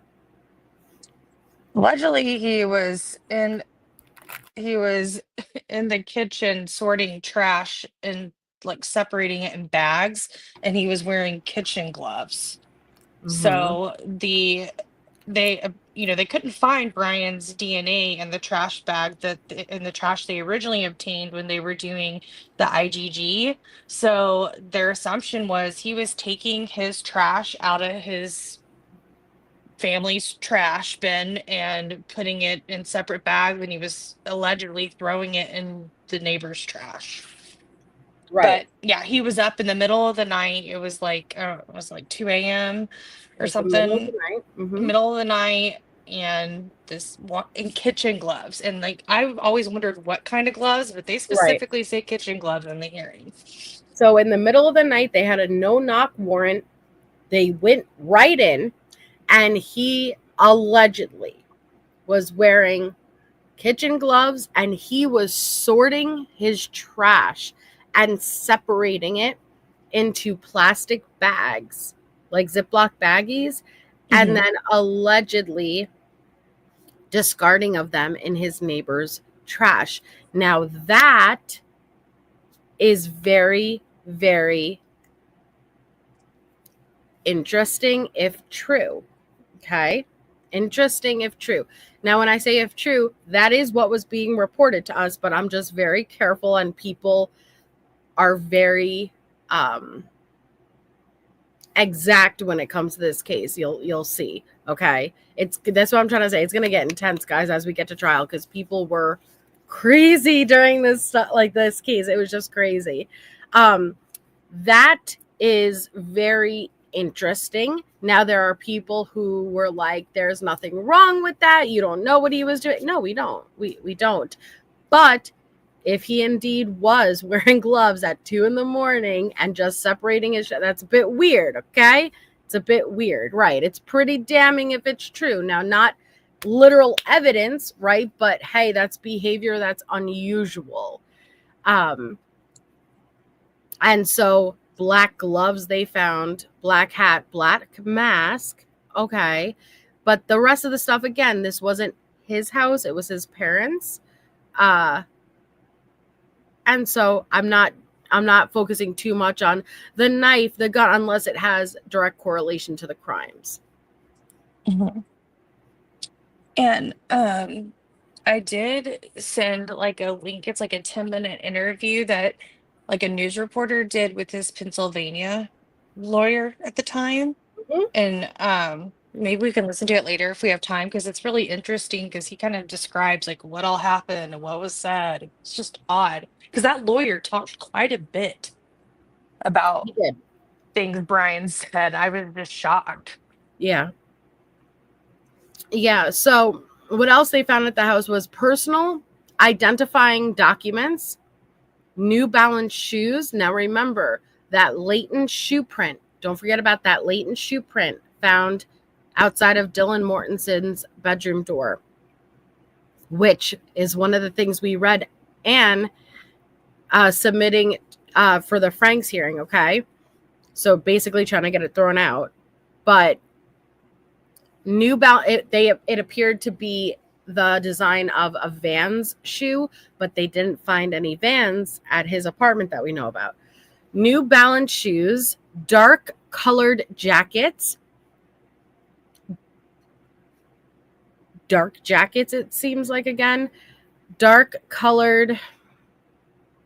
Does that even look like a damn word?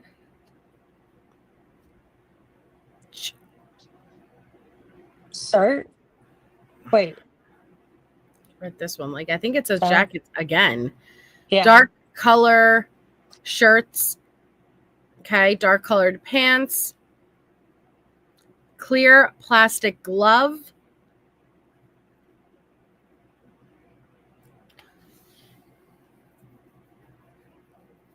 Maybe it's going to be typed out, actually. Hold on. Is it going to be typed out? Damn it. Mm-hmm. Is it not going to be typed out? Fuck. Well, the other one was typed out. Well, yeah, the other one, like Sleuthy had like a tab on her spreadsheet that she has. I can send you if it's easier to read that way. It's okay. We have the clear glove. Another gun. Item photographed and taken. Something in his desk. A criminal psychology book, which is not abnormal given that he was a criminal justice major. Documents for DeSales University. Columbia Navy Grease, extra large, Armani's. Oh no, what was that? A man's wand drawing. You remember that? A man something drawing. ID cards inside glove. Oh, inside. A man's mind. A man's mind. Thank you. Now there is ID cards. This is weird. ID cards inside glove, inside box. That doesn't mean it's his ID cards. It doesn't mean it's not his ID cards. We don't know. But inside a glove, inside a box, that's a bit weird. Another criminology book.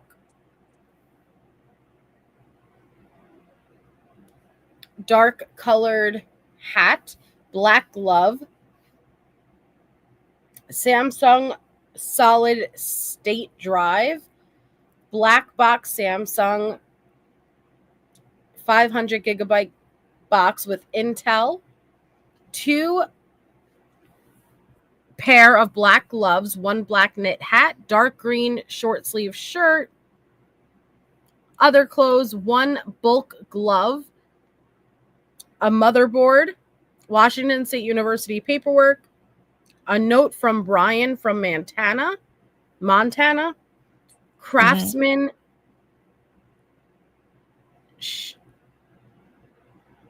Shop vac. Thank you. Medical documents, court documents.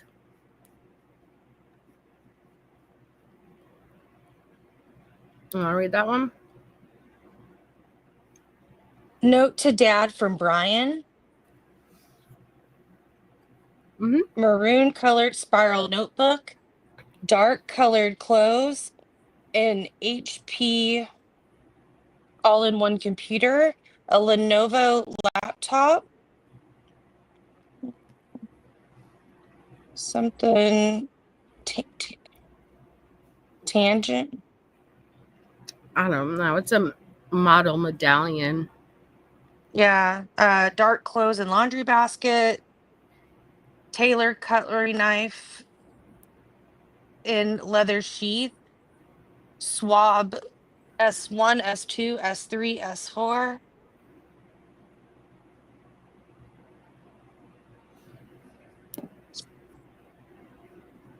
Two pair of dark colored boots, 1 pair of brown boots.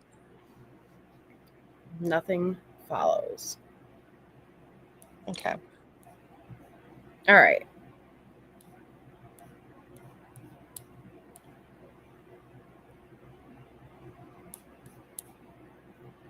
Now we did have... it just say that on the type out? I just realized that.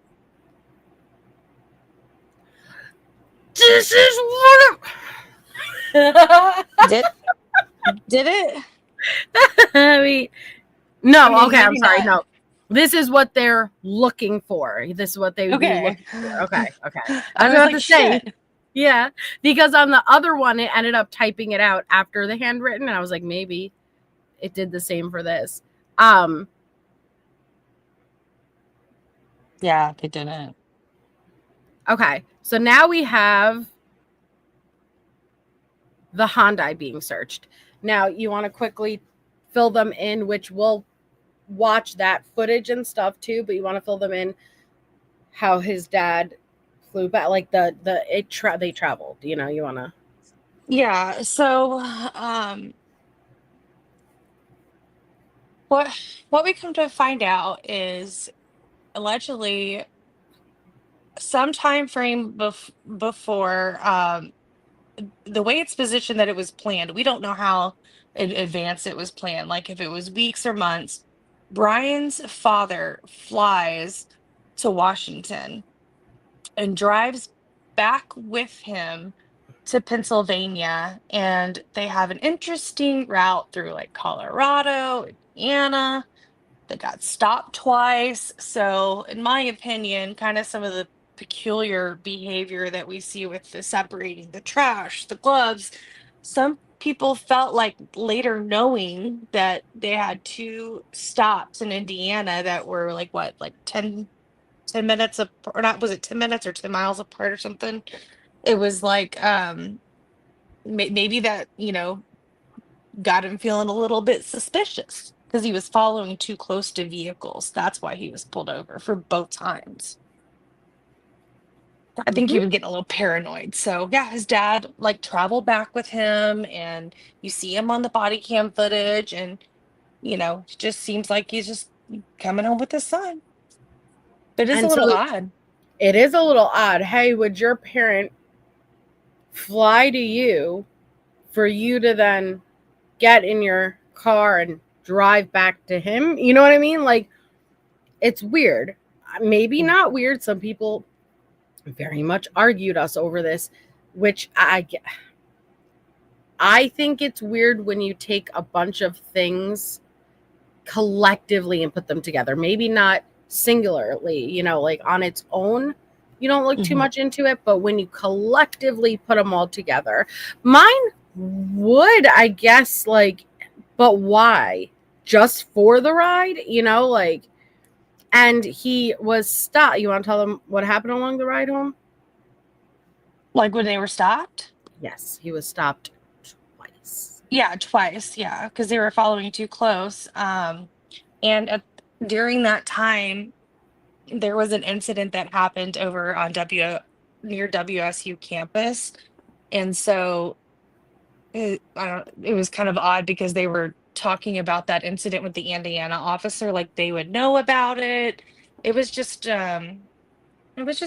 And then they're like, "What are you doing?" "Well, we're stopping for Thai food." So, but yeah, he got in trouble for following too closely, and I just think it was really weird.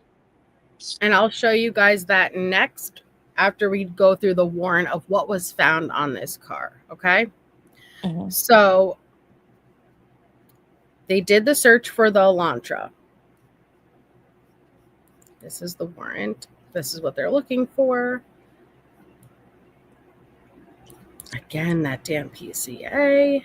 Yeah, I don't know why it's nothing in that one. That's what's weird. That's why I got confused earlier. I was like, why is this showing like this? So I would go to the next document. Oh, is it the whole thing is just this? Yeah, and I don't know why it's like that. Let me see. And the next document, Okay, I'm sorry. Then hold on.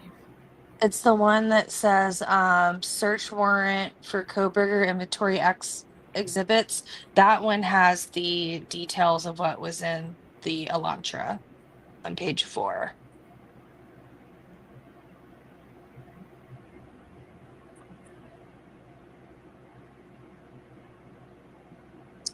Sorry, guys, we're pulling these directly from the Pennsylvania's website, so they're just kind of put together a little different. It's not our doing.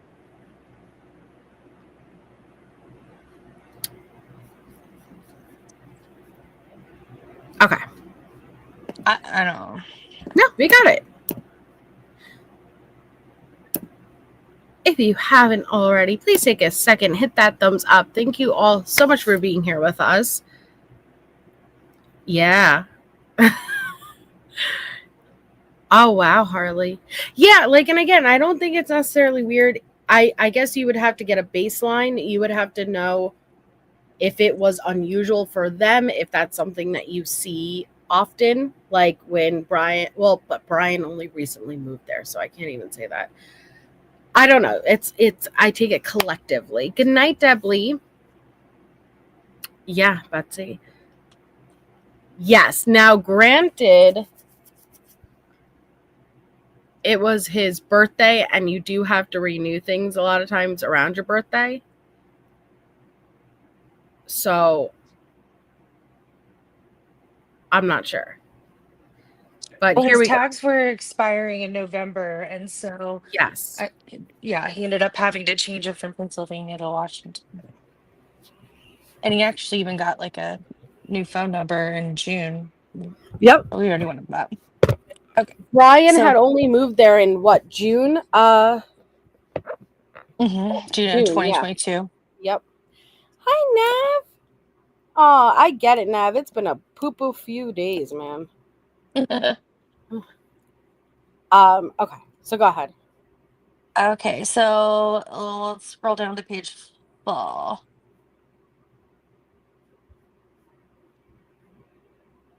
Which again, sorry, I'm not trying to get Wade up in here. I just want to say, you see this? You see these? It's documents, it's motions, it's updated to a docket. This is not, Wade's not special. FOIA's documents, motions, the docket is usually things that we access all the time in the true crime community. I just want to say that. Okay.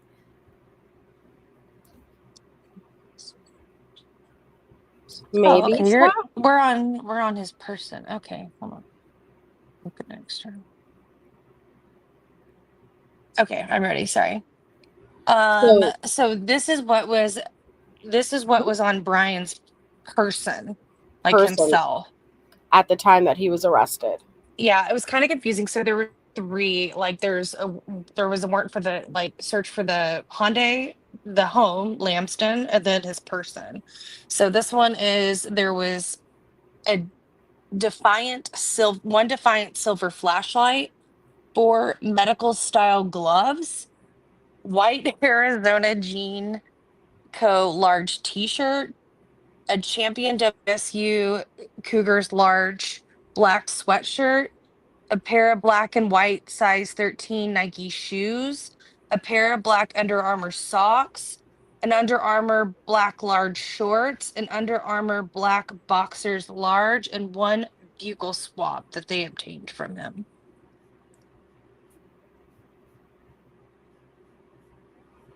And I don't really think there's much more to this one. Oh man, That's I'm just looking for okay, I guess, and I apologize because we're kind of not going in the order. We keep thinking that we're starting with the car, but I guess we're ending with the car because I remember they ripped it apart. They ripped it apart. The next should be the car, yeah. Okay. Last file. Let me pull up my phone and just resend it to me. Ugh. Okay. Oh, you want me to? Yeah. Do you want it text or do you want it on Facebook? Facebook. Okay. There you go. Thank you. Mm-hmm. I actually think the way they packaged these is that they uploaded them incorrectly to the title they named the document. Does that make sense? Mm-hmm. So it's like a Pennsylvania issue. Lies. All lies. Mm-hmm. Okay. So here we go. It says the 2015 Hyundai Elantra. Description of items. Okay, ready. This is what was in his car, but again, murders November 13th. It went chaos. He lives right in that community. Okay, there's overlap with those schools. It's a college community. He wasn't arrested until December 30th. December 30th. Okay, so there was time. I'm not saying he's a magical worker, but there was time. Mm-hmm. What was in the vehicle? Swabs, Ziploc bag with pink zipper, 7 quarters. These are the items they took from the car. They swabbed it, Ziploc bag with a pink zipper, 7 quarters, plastic baggie with a green zipper, 36 dimes, 32 nickels, 8 pennies, gloves, receipts, car insurance card, car registration, hiking boots, comfort inn room key holder, and stay information, tire irons, shovel, goggles, floor mats, reflective vest, used water bottles, a wrench, a door panel, seats, seat cushions, headrests, seatbelt, visor, fiber, brake pedal, gas pedal, phone charger, Band-Aid, wrappers, maps, documents, seatbelt boot.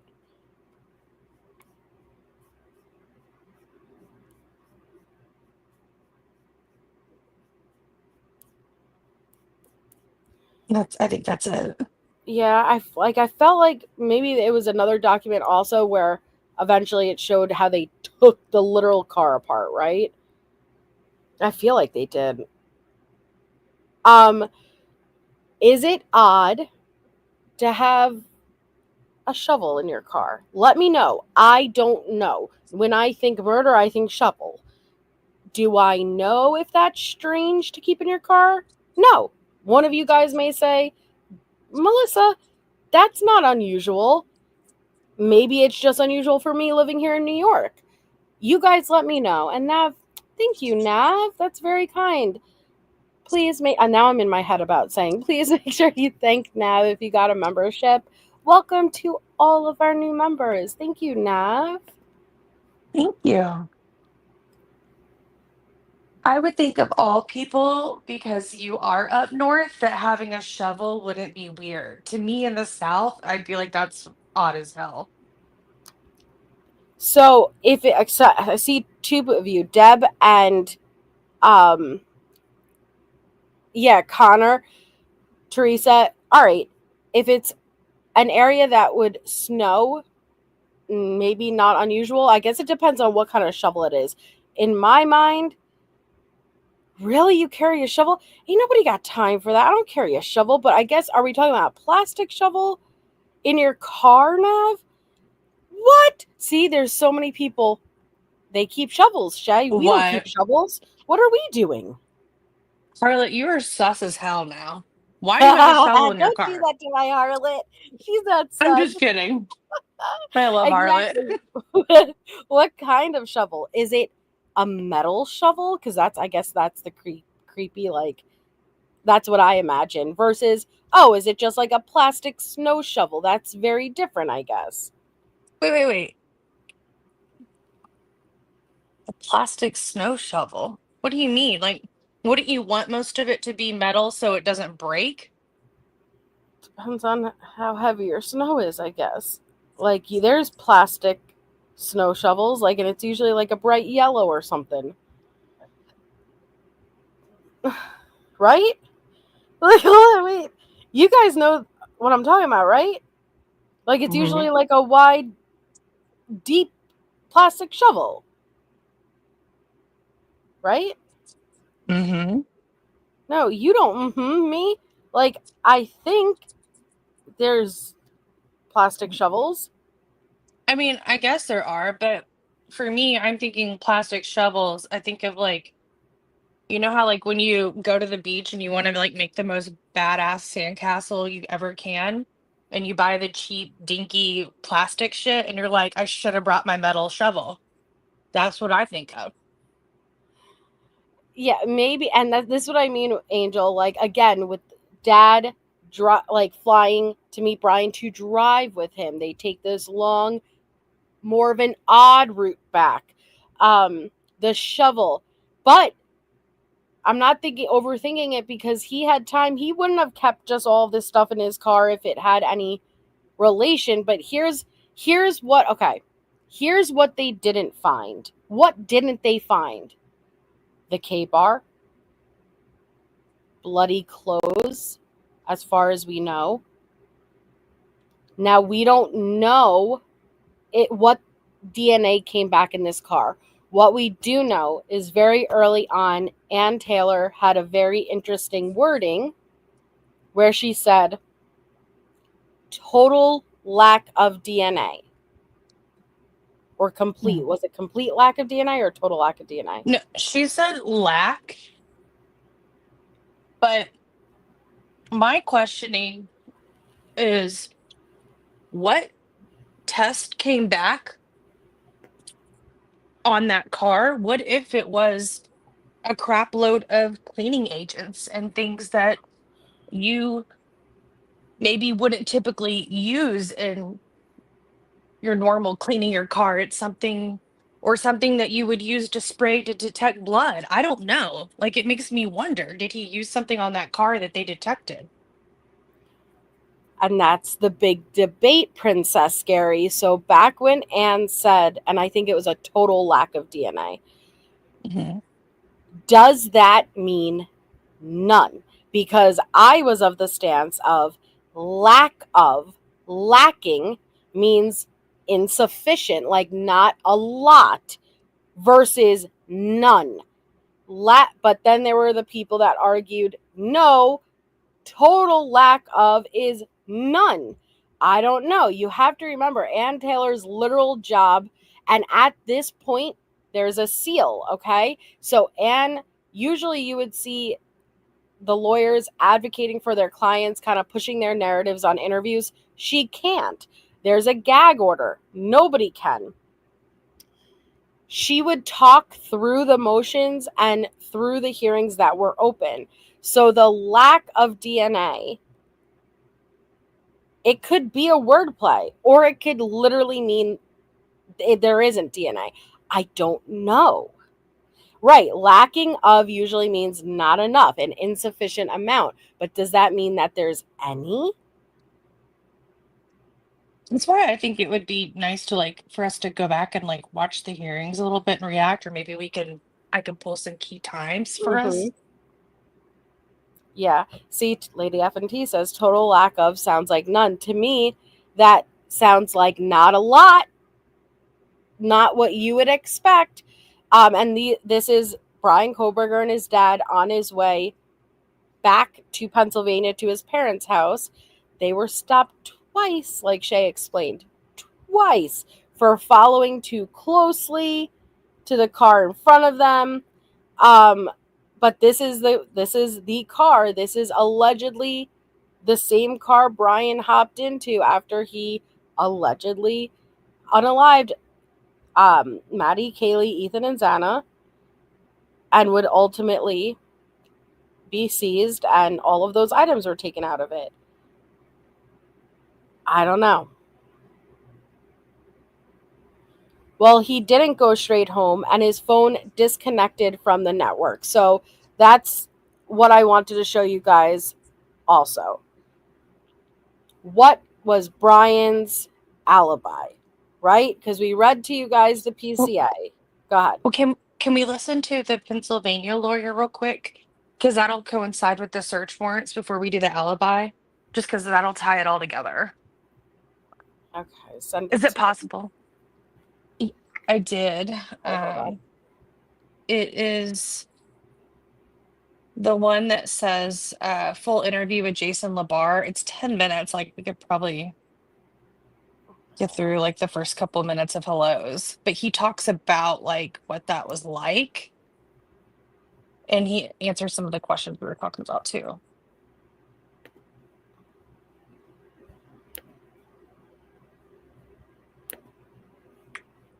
If you don't find it interesting, we can always turn it off. But I was just shocked he was answering so much.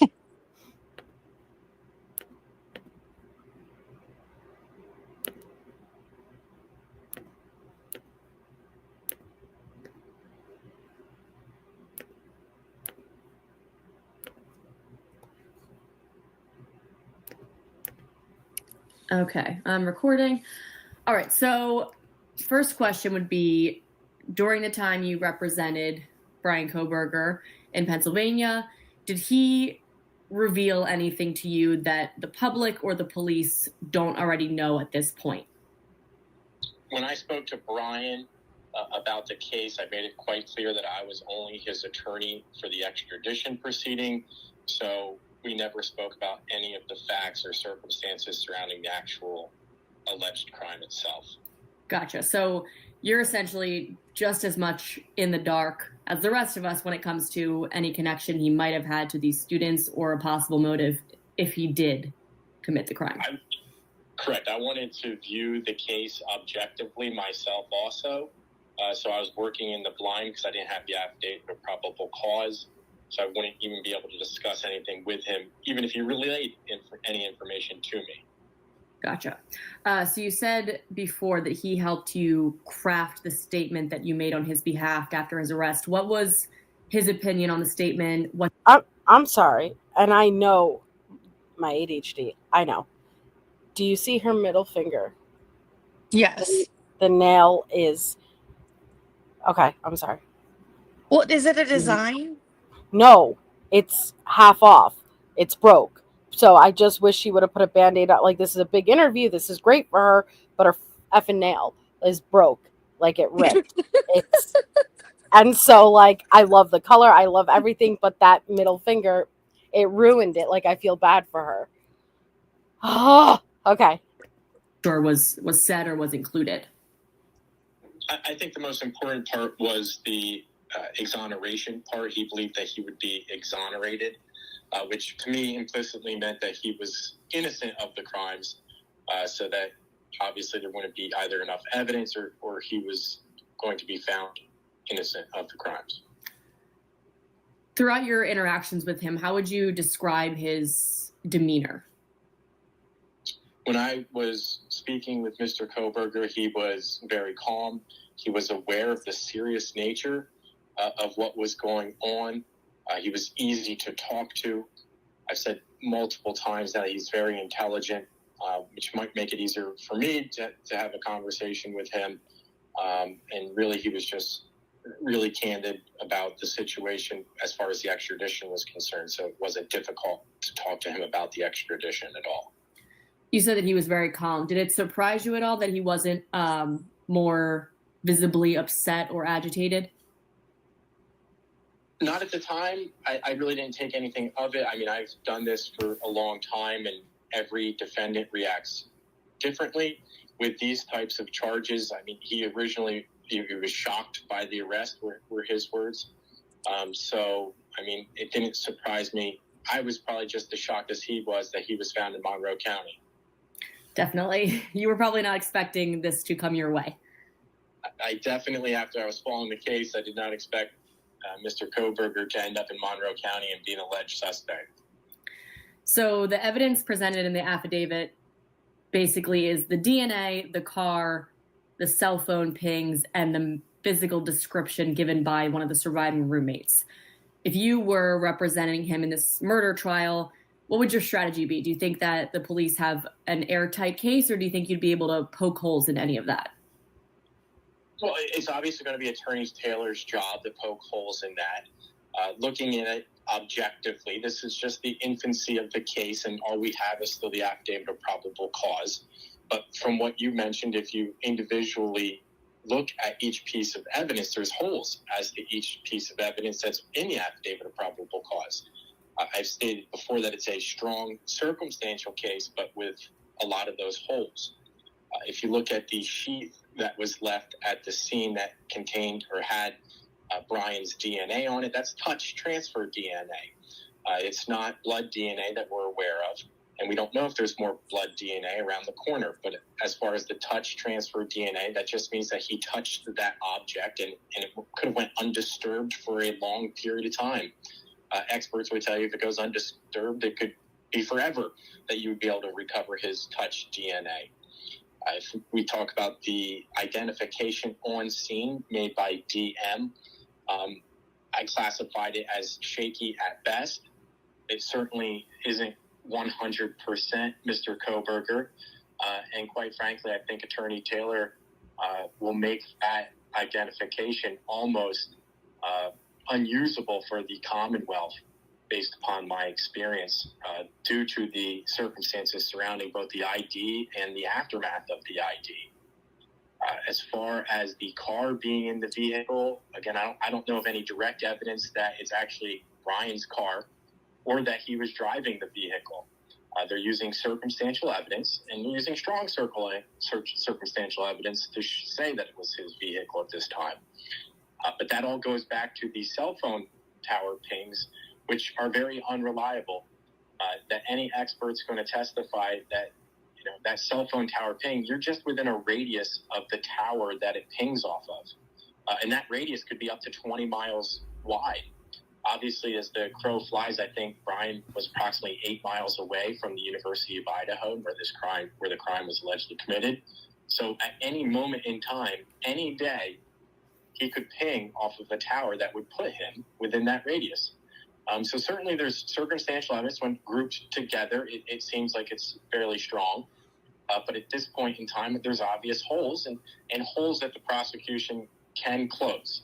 I want to make that clear. But looking objectively at it, I mean, right now it's a strong circumstantial case, but it has certain holes that can very competent defense attorney like Attorney Taylor is going to make those holes big, and they'll remain big, in my opinion, until closed. So this question I just asked because of your knowledge and your background. There's a lot of questions and speculation surrounding the surviving roommate and why she might not have called the police for several hours. But all that's laid out in the affidavit is the reasons why they arrested Bryan Kohberger specifically. So is it fair to say there might be more information that the police are aware of that we're just not privy to at this moment? Yeah, I think there's definitely going to be more that comes out.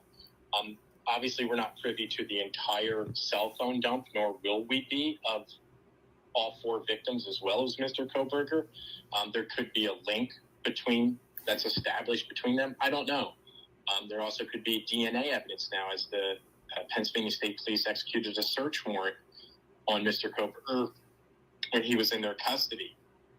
So that's also very important. So it could be blood DNA that's linked to the crime. You also have that really speculation about the van's footprint that was found at the scene.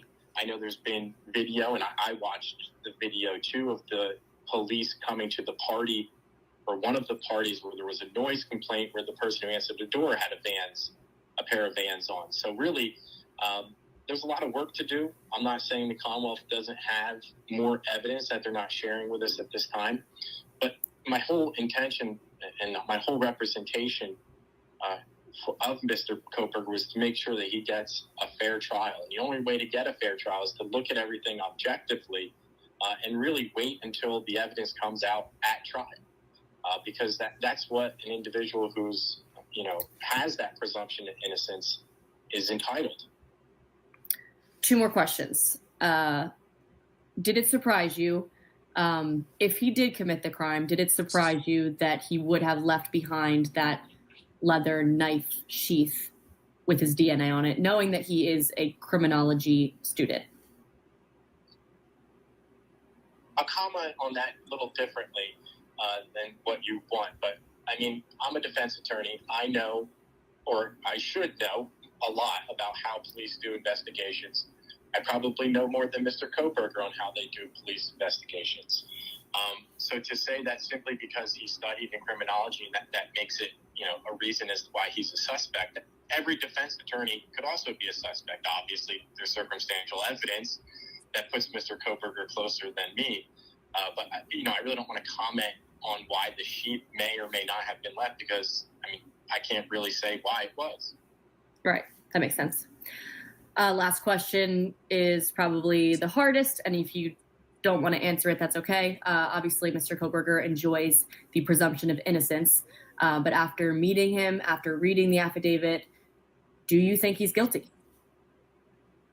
I don't judge cases like that. I look and wait until all of the evidence is brought out and testified to at trial. I know that sounds like a defense attorney canned speech, but really I can't comment until I know all of the evidence against Mr. Kohberger, and nor would I want to comment, because again, he does have that presumption of innocence, and the evidence doesn't come fully out until actual trial. Certainly I anticipate tomorrow we're going to learn additional facts that are contained outside the affidavit of probable cause. So I'm anticipating that for tomorrow. Yeah, that is absolutely fair enough. That is everything I wanted to ask. Okay. That was definitely interesting. Yeah, he said more on a major news network interview that was the day after Melissa, but I don't want you to get dinged for it, so I can just give you a summary another time. Yeah. And thank you, Mallory. I accidentally typed out, oh my gosh. I didn't do a good. Have you ever heard that? Oh my God. I'm doing a really bad job at it. But you guys know what I'm talking about? I've seen it on a bunch of YouTube shorts. All right. Well, I was trying to imitate that, and I don't know why. But I accidentally typed out, oh my gosh, you guys blow. And I meant to say, guys, LOL. When I was reading the nail comments, I'm sorry, I love you. Oh, that's okay, Mallory. And sorry, I was on a whole different screen, so I didn't see anything you guys said that entire time. It's okay, Mallory. I blow sometimes. Her nail was, yes, that's what it is. Sometimes I don't even know where I've heard something. I just know I've heard it. But it was, oh my gosh. I don't know. Okay. Yeah, so, it's not groundbreaking, but he's sitting there saying there's no, it's circumstantial stuff stacked.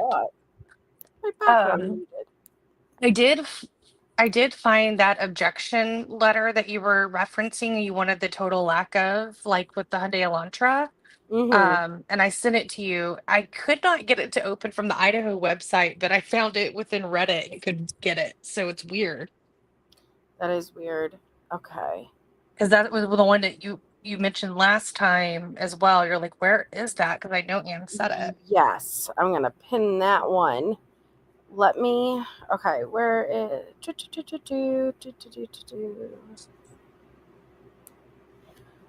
What I want to bring up for our final documents for this episode is Bryan's. Oh, here I see it. Okay, hold on.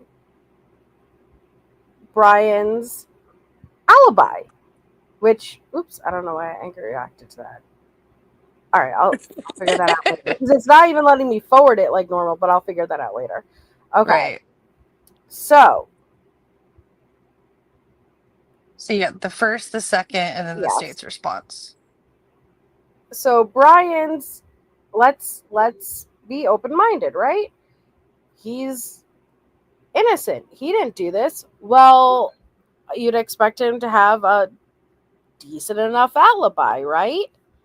Let's see, shall we? Let's see. You won't see your comments on the screen unless like I highlight them. But like I just said, because of these audio issues on these browsers, whenever I'm sharing the screen, at least for a video, anything I have to play audio with, I have to share the whole screen. So I can't highlight comments when I'm on playing a video right now. Yeah, it's when I click them. You see, I have to click them. Yeah. Oh my God. No, sorry. Okay. So this one, so before we start reading this, on August 2nd of 2023, so everyone's aware, Kohberger's attorney said they would use an alibi defense. And Because this there's a is where deadline. there you go. And this is where it's born. So they have a deadline if they are moving in the defense of an alibi. Are you claiming that your client has an alibi for the time of this crime? Yes. All right.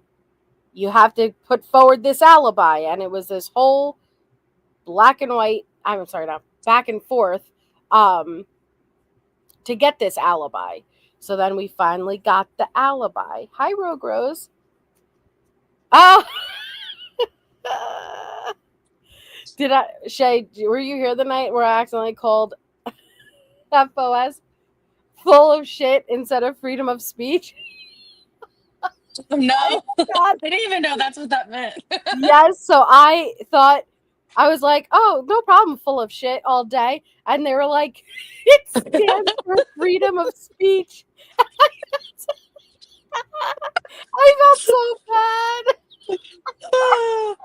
Hey, that's just what you were feeling. I mean, not about that person, but notorious for getting like mispronouncing people's name, but that wasn't even mispronouncing. Like that was just I didn't know that that's what it stood for.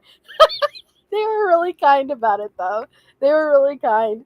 That's what you thought too. Listen, it's the internet, okay? So obviously I assumed it was full of shit, not freedom of speech. But it's funny. It's funny now. It is Sal that gal. It was funny. All right, so we finally got the long-awaited alibi, and here it is. So it states, Mr. Kohberger notes that Idaho Code preserves his constitutional right to silence, as well as to testify on his own behalf. Mr. Kohberger stands firm on his constitutional right, as well as the statutory recognition of that right. Noteworthy is that an alibi, quote, indicates a line of proof by which the defendant attempts to show that he could not have committed the crime of which he is accused because he was somewhere else at the time. So the alibi defense, proof of facts, a defendant's denial of the charges against him does not constitute an alibi, but as soon as he offers evidence that he was at some place other than the crime of which he is charged was committed, he is raising the alibi defense. Mr. Kohberger's defense team continues investigating and preparing his case. Evidence corroborating Mr. Kohberger being at a location other than the King Road address will be disclosed pursuant to discovery and evidentiary rules, as well as statutory requirements. It is anticipated this evidence may be offered by way of cross-examination of witness produced by the state, as well as calling expert witnesses. So they were like, nah. Like, that's not how an alibi works. You don't get to say your alibi will be produced once you get witnesses on the stand and cross-examining expert witnesses. No, your alibi is can you be put at another place during that time, a witness, camera, footage, anything. And so then, because it was like a big thing back then. Yeah. So then they filed their real alibi. Okay. Fuck. So that one was in July of 2023. Mm-hmm. And then the second one, which I gotta check that date. That was April 2024. Okay, you guys ready for this? So, Mr. Kohberger moved to Pullman, Washington in June of 2022. As an avid runner and hiker, he explored many areas of the Pelosi. How do you pronounce that? Pelosi.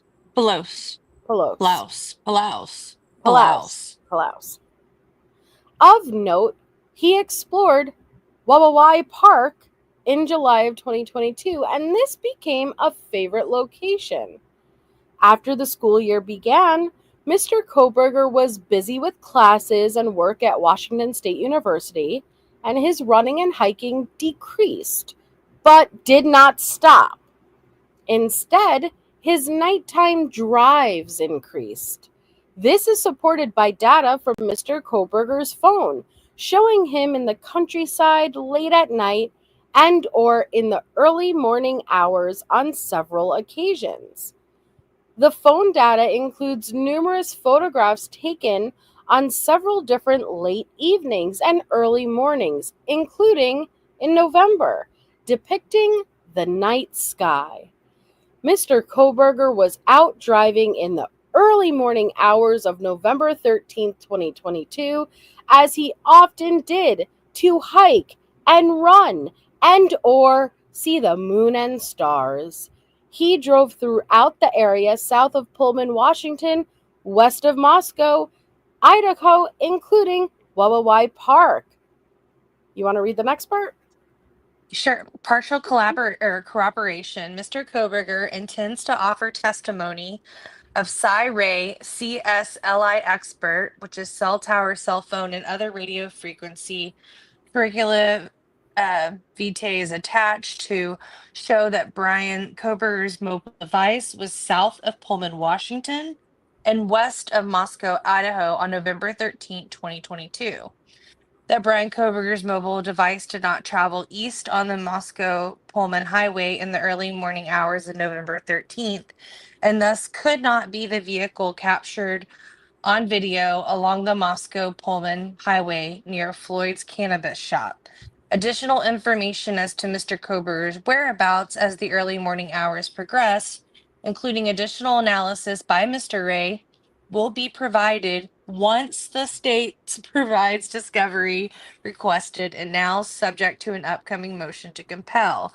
If not disclosed, Mr. Ray's testimony will also reveal that critical exculpatory evidence further corroborating Mr. Kohberger's alibi was either not preserved or has been withheld.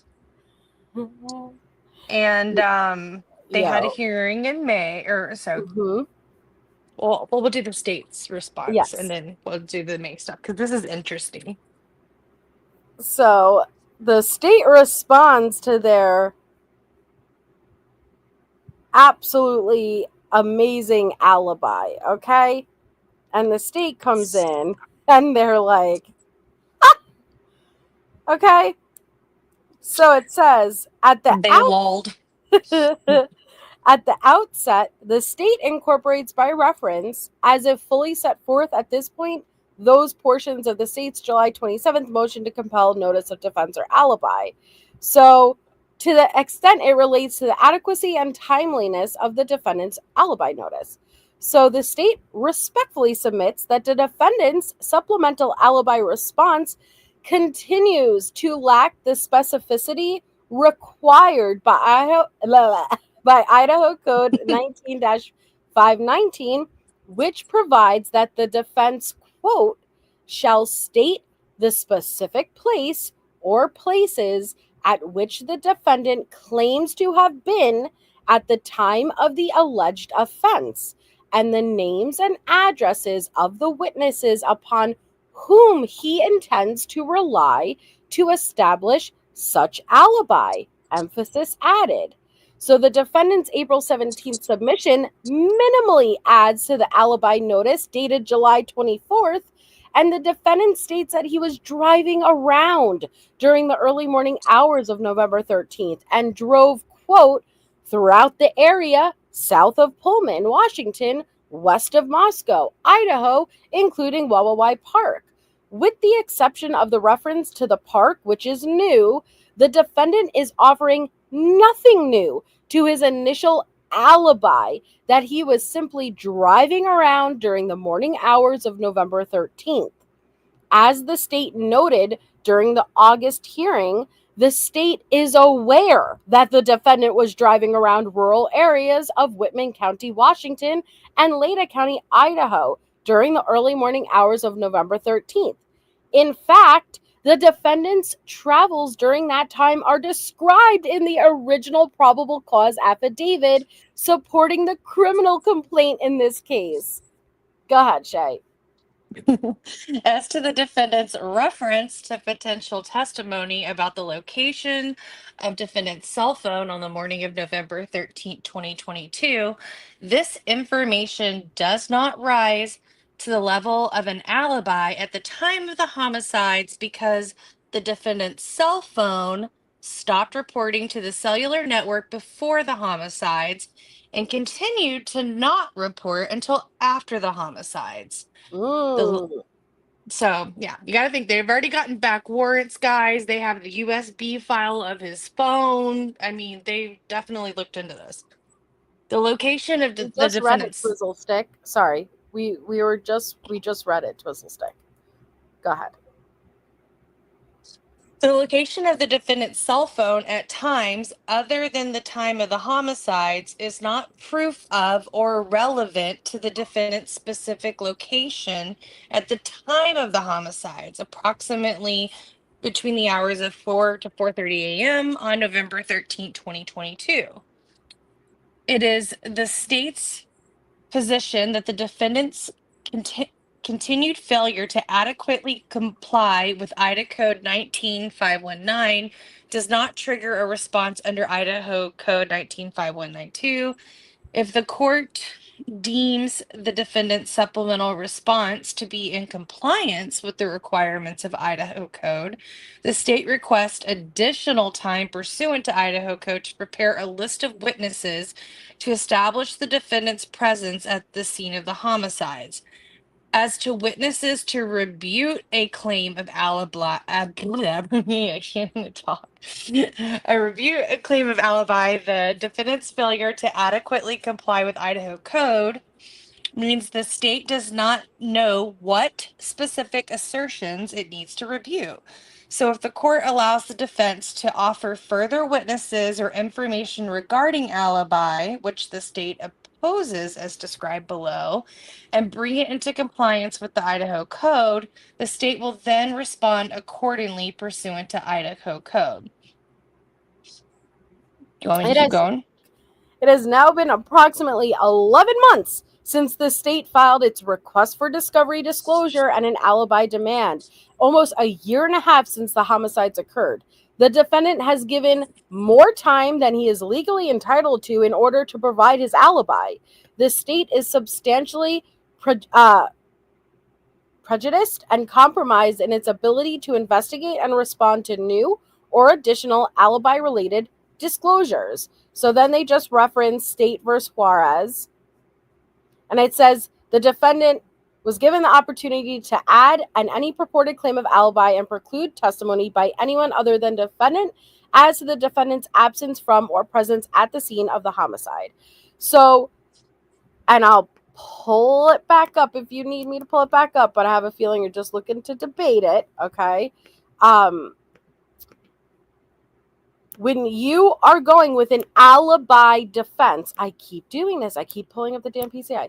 When you're going for the alibi defense, You need to actually provide an alibi, something that can prove you were at another place during the time that the murders occurred. Caught on camera here. Witness able to testify you were there.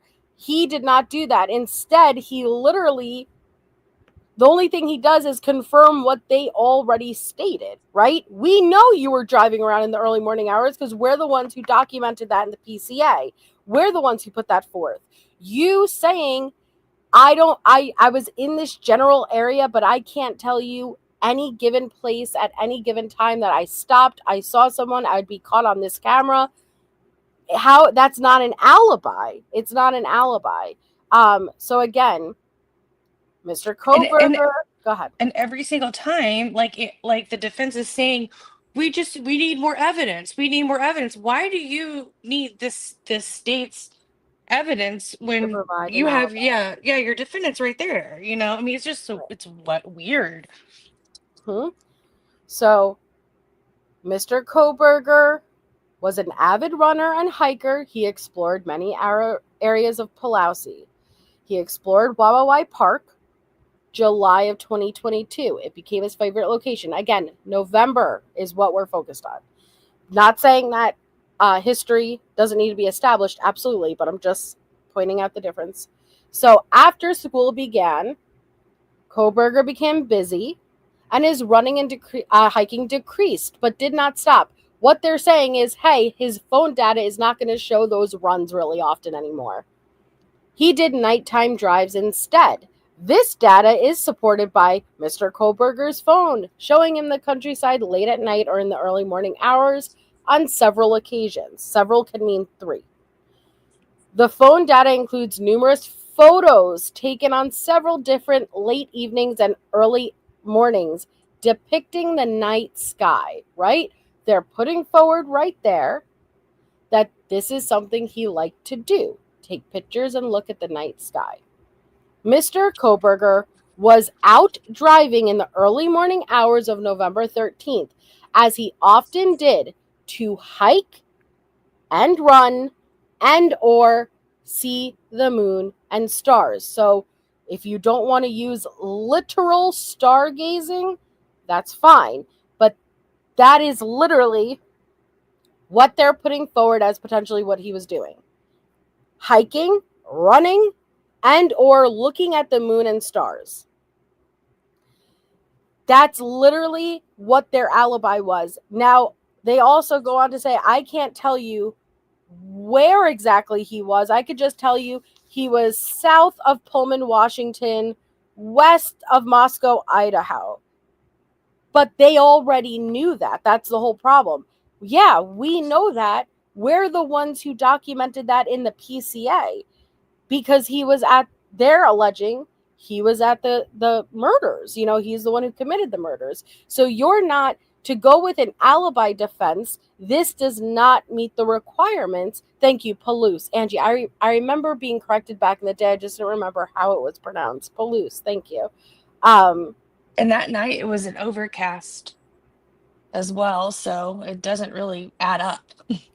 But he doesn't need the cell data to provide the alibi. Like, you have to be able to separate. You have to be able to separate the things. If he is going, and he does not have to go with an alibi defense. You have to remember that. He's choosing. Maybe he was running, maybe he was hiking, maybe he was looking at the moon and stars. Like, you're getting so... This is what they put forward. Right? This is what they put forward. You can't get mad at us for repeating that. It's like so weird. It literally says he often did this, right?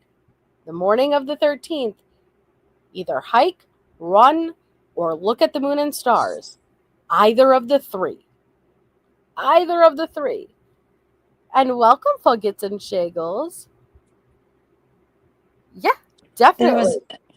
It was a waning gibbous moon that night. Yes, I'll show you the exact weather for that night.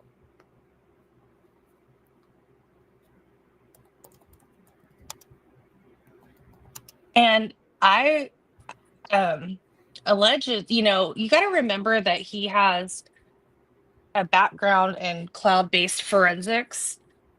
And, there's a lot of, speculation that like with that kind of knowledge, he could know how to delete data or download large movie files to erase some of the data, or be able to like basically erase some of the data because of the storage capacity.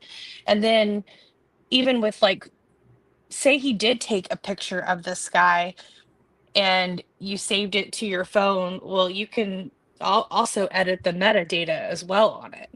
I mean, you have a lot of ability to change things on your phone, and it could go unnoticed without the proper forensic analyst looking at that data.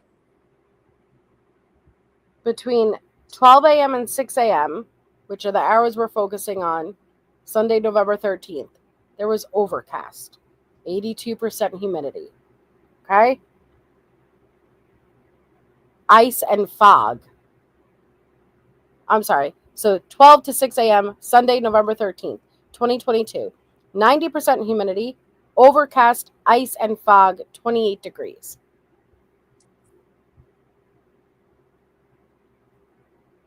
You don't need, but they don't need to hand it over to provide an alibi. You get that? If you're going with alibi defense, that means I can prove I was in a different place at the time of the murder. And why wasn't his phone connecting to the network during those hours? What alibi, though? That's the problem, Twizzlestick. You can't say, once I get the data, I can provide the alibi. You need, but to prove what? He's not saying he was at one specific place at one specific time other than in this general area and then had stopped at the YYY. You see what I'm saying? Okay, where else? Like, okay, all right, come on. It's just silly. Oh, I don't miss that. Like, it's just silly. And I'm not, good night, MK. I'm not saying he's guilty. I'm just saying, like, that type of stuff is silly. It's just silly. Come on. And they ended up having a hearing in May, and they had Cy right up there. There were some additional files that were provided to the defense. And I believe like one of the last things that I remember Cy saying on the stand, that he, reserves his right to change his opinion of the date, of everything based on the data that would be presented, because he was missing some things. Yes. And yeah, I'm sorry, go ahead. Cy has made some poor choices too. But Twizzle, do you not forget how in depth we went in this coverage? Like, I you don't need to tell me. We did all of that back then. Like, so please don't come in as if you weren't here 2 years ago when we were doing this coverage. Not quite yet, but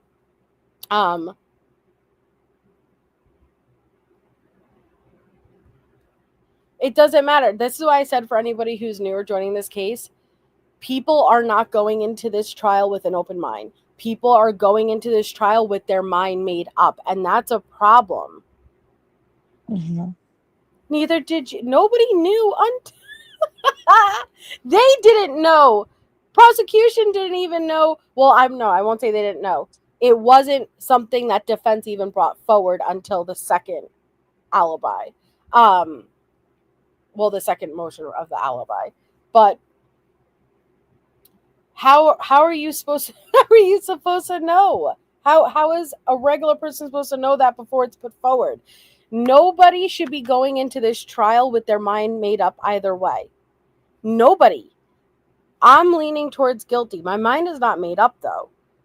I'm going to look at what the evidence shows. You can't have your mind made up that he's innocent before you go to trial. That's a problem. Oh, no, Pickle. I see what you did there. Oh no. PTSD set in. I don't believe so, Angel. No. Good night, Nav. I know, me too. What do you think we should do for episode 3, Shay?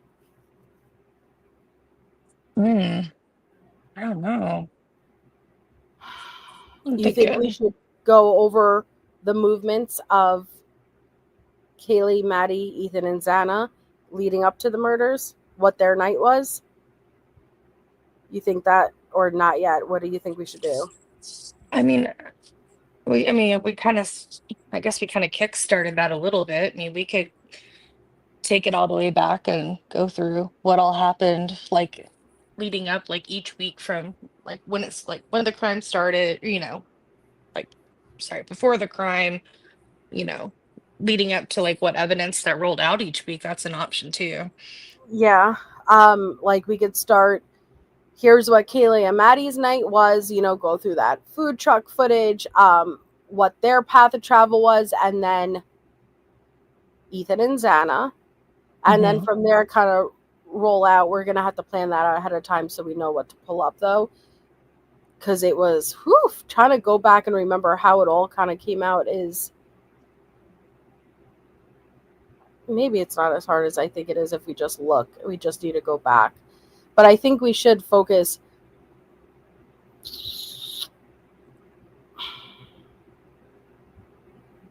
on what their, because it played such a big role, what their last movements were. Right. And to like how, like, well, what do you mean? Like because to us, whenever everything was released, it made a huge difference based on like what the public was perceiving, the media coverage.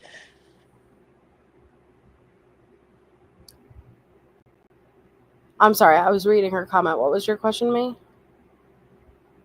Well, I mean, it's like, do we want to take it back to like what it looked like from the night before going into the what we week know of? what we know their last movements to be Saturday night all the way up until they got home. Right. And then go through the map of the route that allegedly Bryan took. And Norma, see, this is where I get stuck with the whole two things apparently can't be true at the same time for everyone. Yeah, I have a lot of concerning feelings regarding Dylan's statements from what I've heard so far. And I can still be leaning towards Bryan being guilty. Both can be true at the same time, right? Right. They can. And so, because this is the debate that I remember everyone would do, right? Is if you feel one way, people are like, so you don't have an issue with this? No, maybe I do have an issue with this, and I still can feel this way. I'm going into trial without my mind made up. But they never said any differently. This is why we have to separate rumors, separate things we've heard with actual what authorities said. And authorities never said anything different about Murphy. We heard differently about Murphy. We heard Murphy was in Kaylee's room with the door closed in the kennel. That was never in court. That was never the authorities. Yeah. I mean, I also also I was thinking too, I still watch some of like the press conferences and stuff as well. Yeah, we could do, we should do the press conferences. Mm-hmm. But and I understand people are going to have a lot of issues with the pressers. People are going to have a lot of issues with the pressers because they weren't accurate in those first pressers, but they're allowed to lie. They're allowed to lie. And I think people are just never going to let that go. And I get that. It pissed me off too. To find out we were led to believe these two roommates were asleep on the first floor. Even though I don't even remember if they said the first floor now. I know they said they were sleeping. I believe they said on the first floor, but at the time they didn't have this mass murderer, and they probably did not want to let the killer know, hey, we have an eyewitness to you, if he didn't know. And so they're allowed to say what they want to say to us, and it doesn't have to be true. Now, court documents, testimony, statements, signed affidavits, that's different. But in the pressers, they're allowed to lie to us. Yeah. Yeah. I just don't remember, Harlot, if they said on the first floor. I don't remember. I have to go back. But yeah, we'll definitely do the press conferences and then track the last movements of the victims, because that is what's going to bring us into a different area, because like I said, every single person possible was accused and dragged through the mud before Bryan was arrested and charged. Okay. Do we want to like go down any of the what like theories or trolls or like any kind of sidebar stuff? Okay. Oh, yeah, absolutely. Like we'll get into all of it, like I'm just trying to, for the people coming in, keep these first few lives about how we know for certain this is how it played out. Here are the facts. They did not say that at the original press conferences, Norma. This is the problem. But okay, we'll go through those press conferences, and I urge everyone to come in and attend, because it's good for all of us to refresh our minds, whether you followed it, whether you haven't followed it. It's good to refresh our minds. And so we'll go back and we'll take a listen, and we'll take what we know now and compare it to what they said then. And yeah, we'll point out any contradictions, anything that we know wasn't accurate. And we'll kind of pick up from there. Awesome. Well, thank you for having me. Thank you for coming on, Shay. I absolutely adore doing this. Like I said, I don't know which day next week we're going to pick, but we're just going to kind of go with it each week for the day that works best for us. And so we'll pick up on episode 3 next week. So thank you all so much for being here. Thank you, Shay. And we'll see you guys very soon. Hey. Good night.